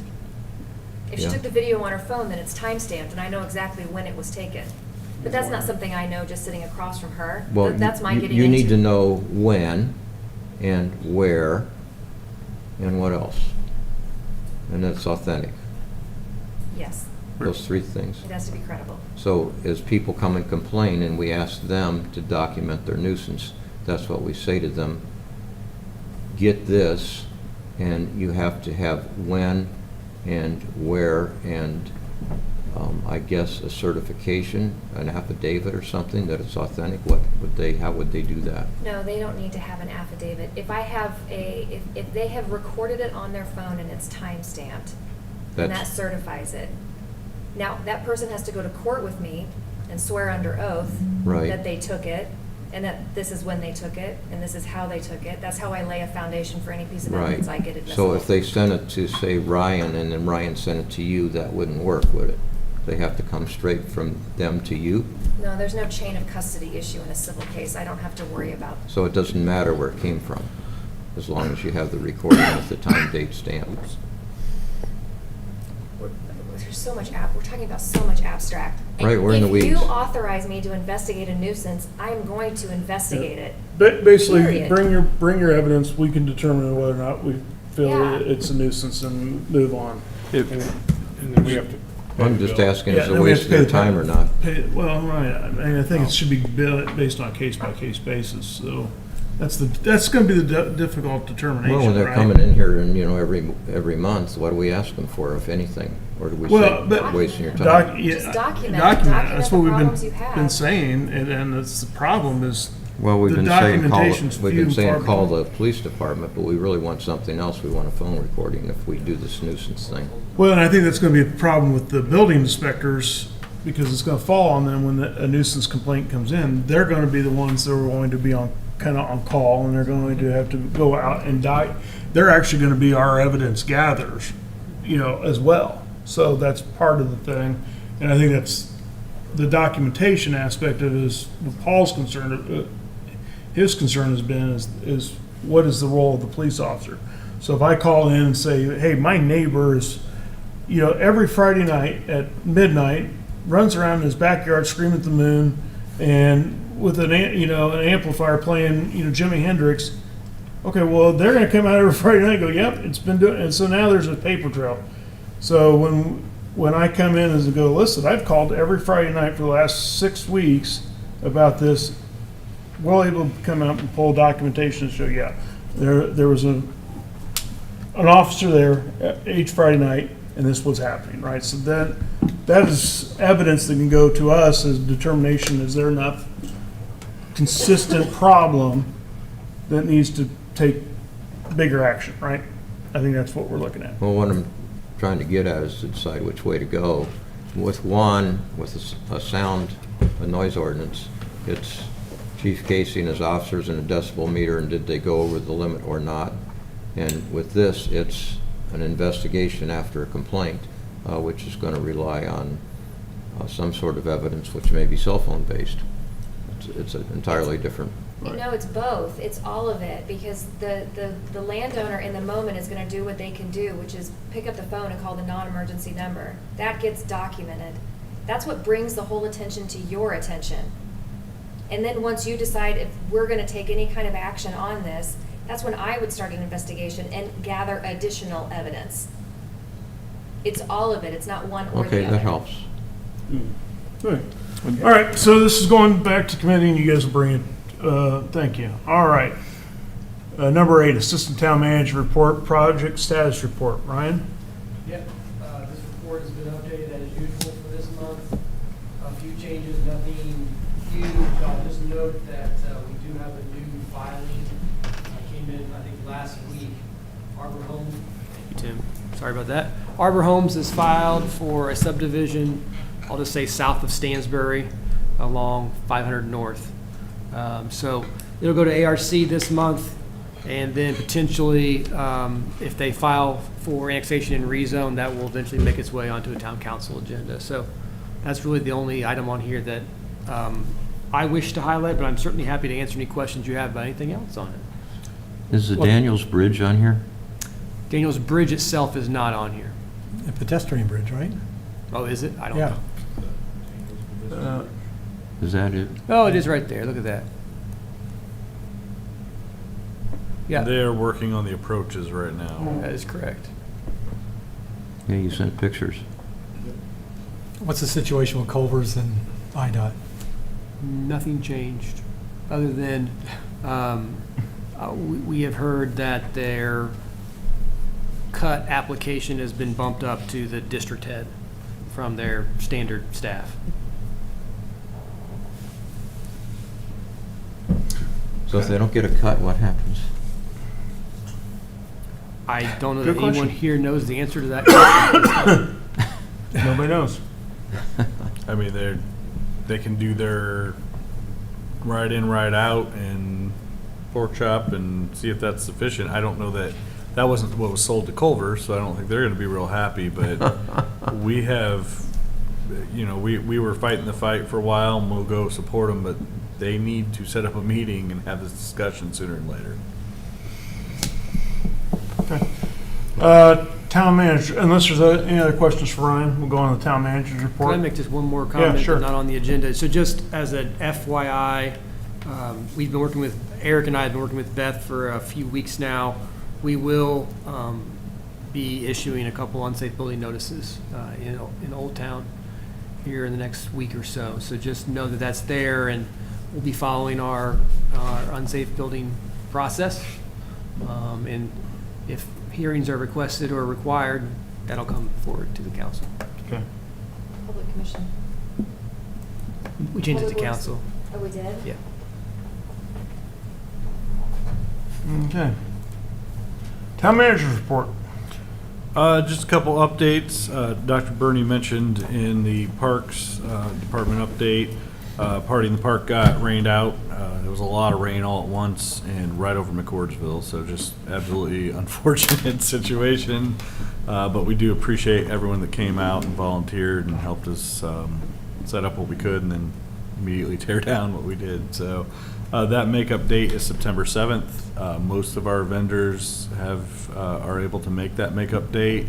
We did lose a few, but we're gaining some others. So we encourage you to come out. It'll be a fun night, and hopefully that one has great weather.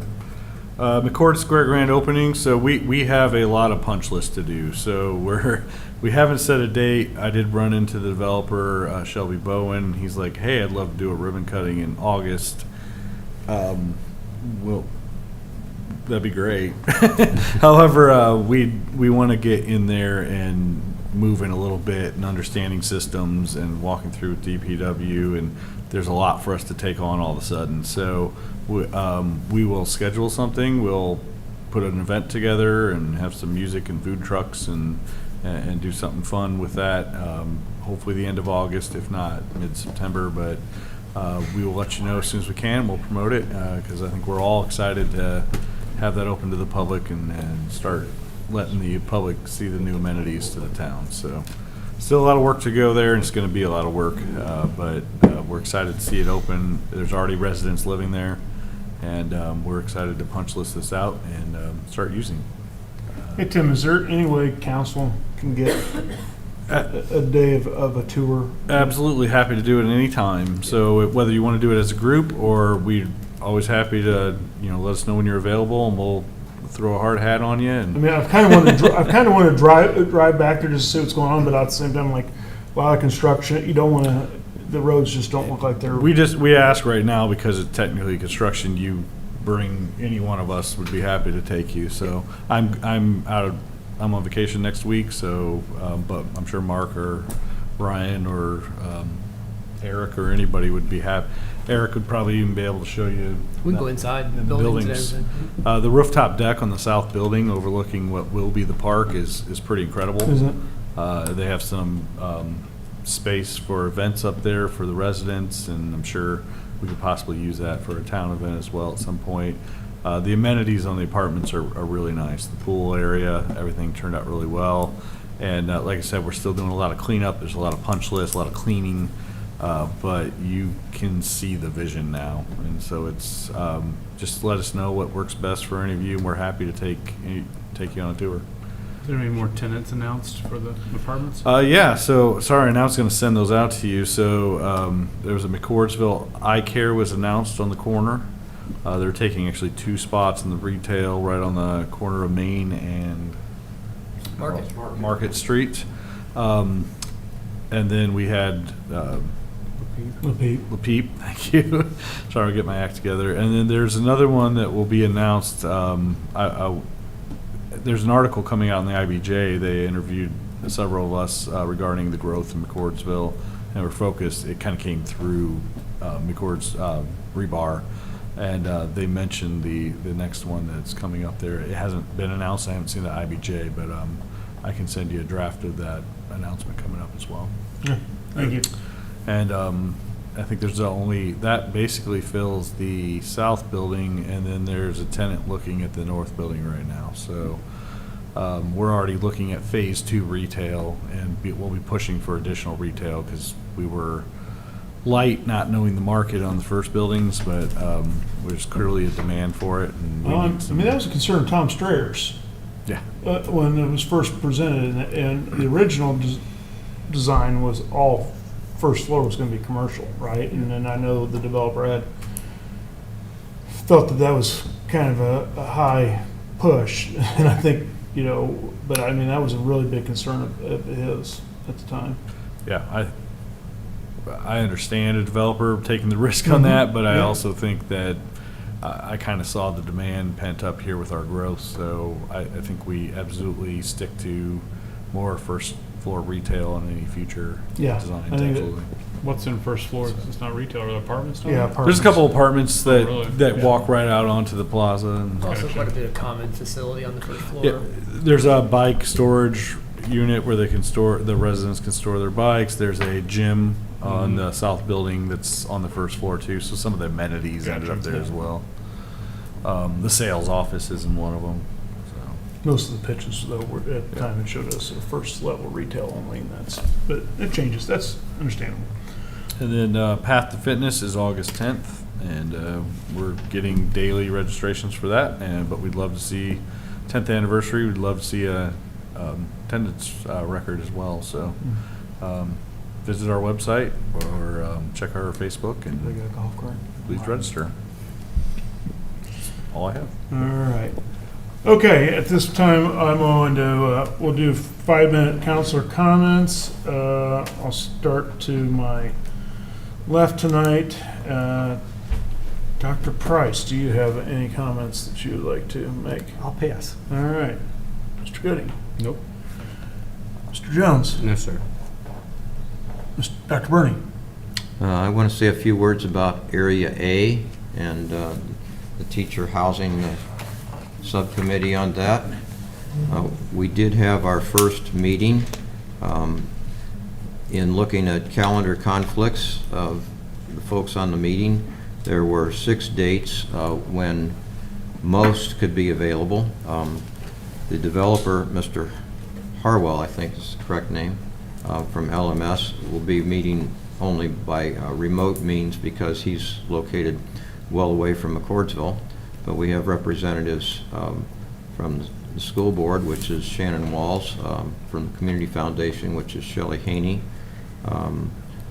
Greg Brewer, council president, and town manager Tim Gropp are ex officio members.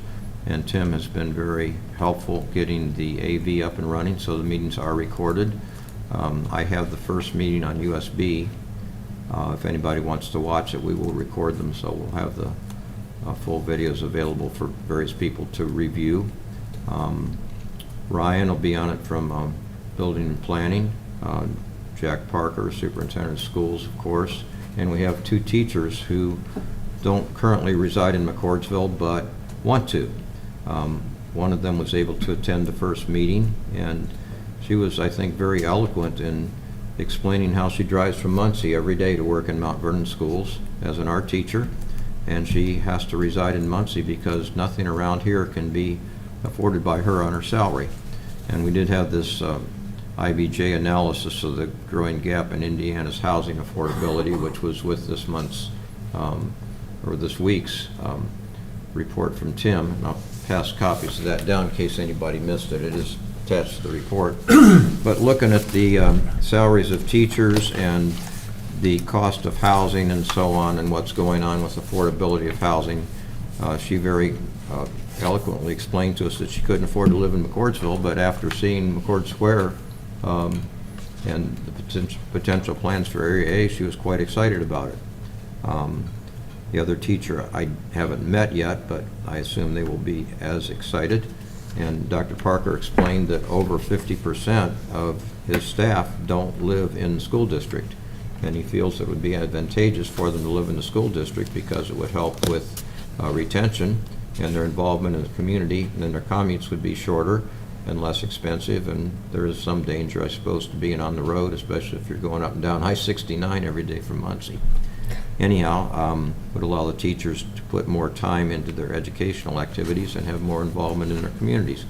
So Dr. Parker is very much in favor of it. Exactly how we would make this housing affordable then becomes the critical issue. One thing is pretty clear: if the school system and school board are involved and it somehow becomes school property, real estate tax would go away on that property. And if the developer is cooperative, that could be passed through as a direct substantial subsidy to the teacher or the teacher's family residing in the housing. It might also be advantageous as a place of affordable housing for some of our police officers, and maybe even in the Vernon Township Fire District. Some of the fire and EMS personnel might enjoy living there. For the town, a solid, dependable, safe, and law-abiding population is very important to McCord Square, as it's immediately adjacent to it. We need the density for McCord Square, but we also need a population there that won't detract in any way from McCord Square. So we want to try to get and enhance the right population in there. And I see the 1 minute sign. So basically, we'll have like about 5 more meetings, and we think that Area A will probably be up for a vote on the town council meeting August 13th, and we'll have recommendations from this committee by then. And from my standpoint, I probably won't vote for Area A unless we can help subsidize or stabilize this population, as I'm outlining here. Done. Thank you, Dr. Bernie. I'm going to take just a minute or two here. First, I wanted to just say thanks to all of our staff who unfortunately put all of the Party in the Park stuff and got that organized and had to tear it down in the rain, and just to thank them for their commitment to it and doing it, and also to being recommitted to making it happen on September 7th. So I appreciate all of that. The other thing I wanted to do is read a statement from Dan Vale. I know we had passed a resolution tonight renaming 800 here in his honor, and I just feel it's appropriate that I put his statement in the record. He emailed staff and said, "Unfortunately, I have a prior commitment. Our family is very humbled and appreciative of the name change. It is a fitting legacy to the 125 years that we have farmed along this road and the 60 years of service my dad, Donald Vale, devoted to the McCordsville Volunteer Fire Department. Thanks, Dan." I'd also like to just mention that, Dan Vale has also been a member of the McCordsville Fire Department for many, many years and served this community, not only through the fire department, but also in other boards and other things in this community. And I do know, just from personal discussions with Mr. Vale, how much he cherishes this community and just being a part of it and being appreciative of everything we've done. So with that, my time is up, and the rain's coming, so. Move we approve the vouchers. Second? All those in favor of approving the voucher signify by saying aye. Aye. Aye. Opposed? Next meeting is August 13th, 2024 at 6:30 PM. 6:30, Meeting yep. is 6:30 PM. Meeting adjourned.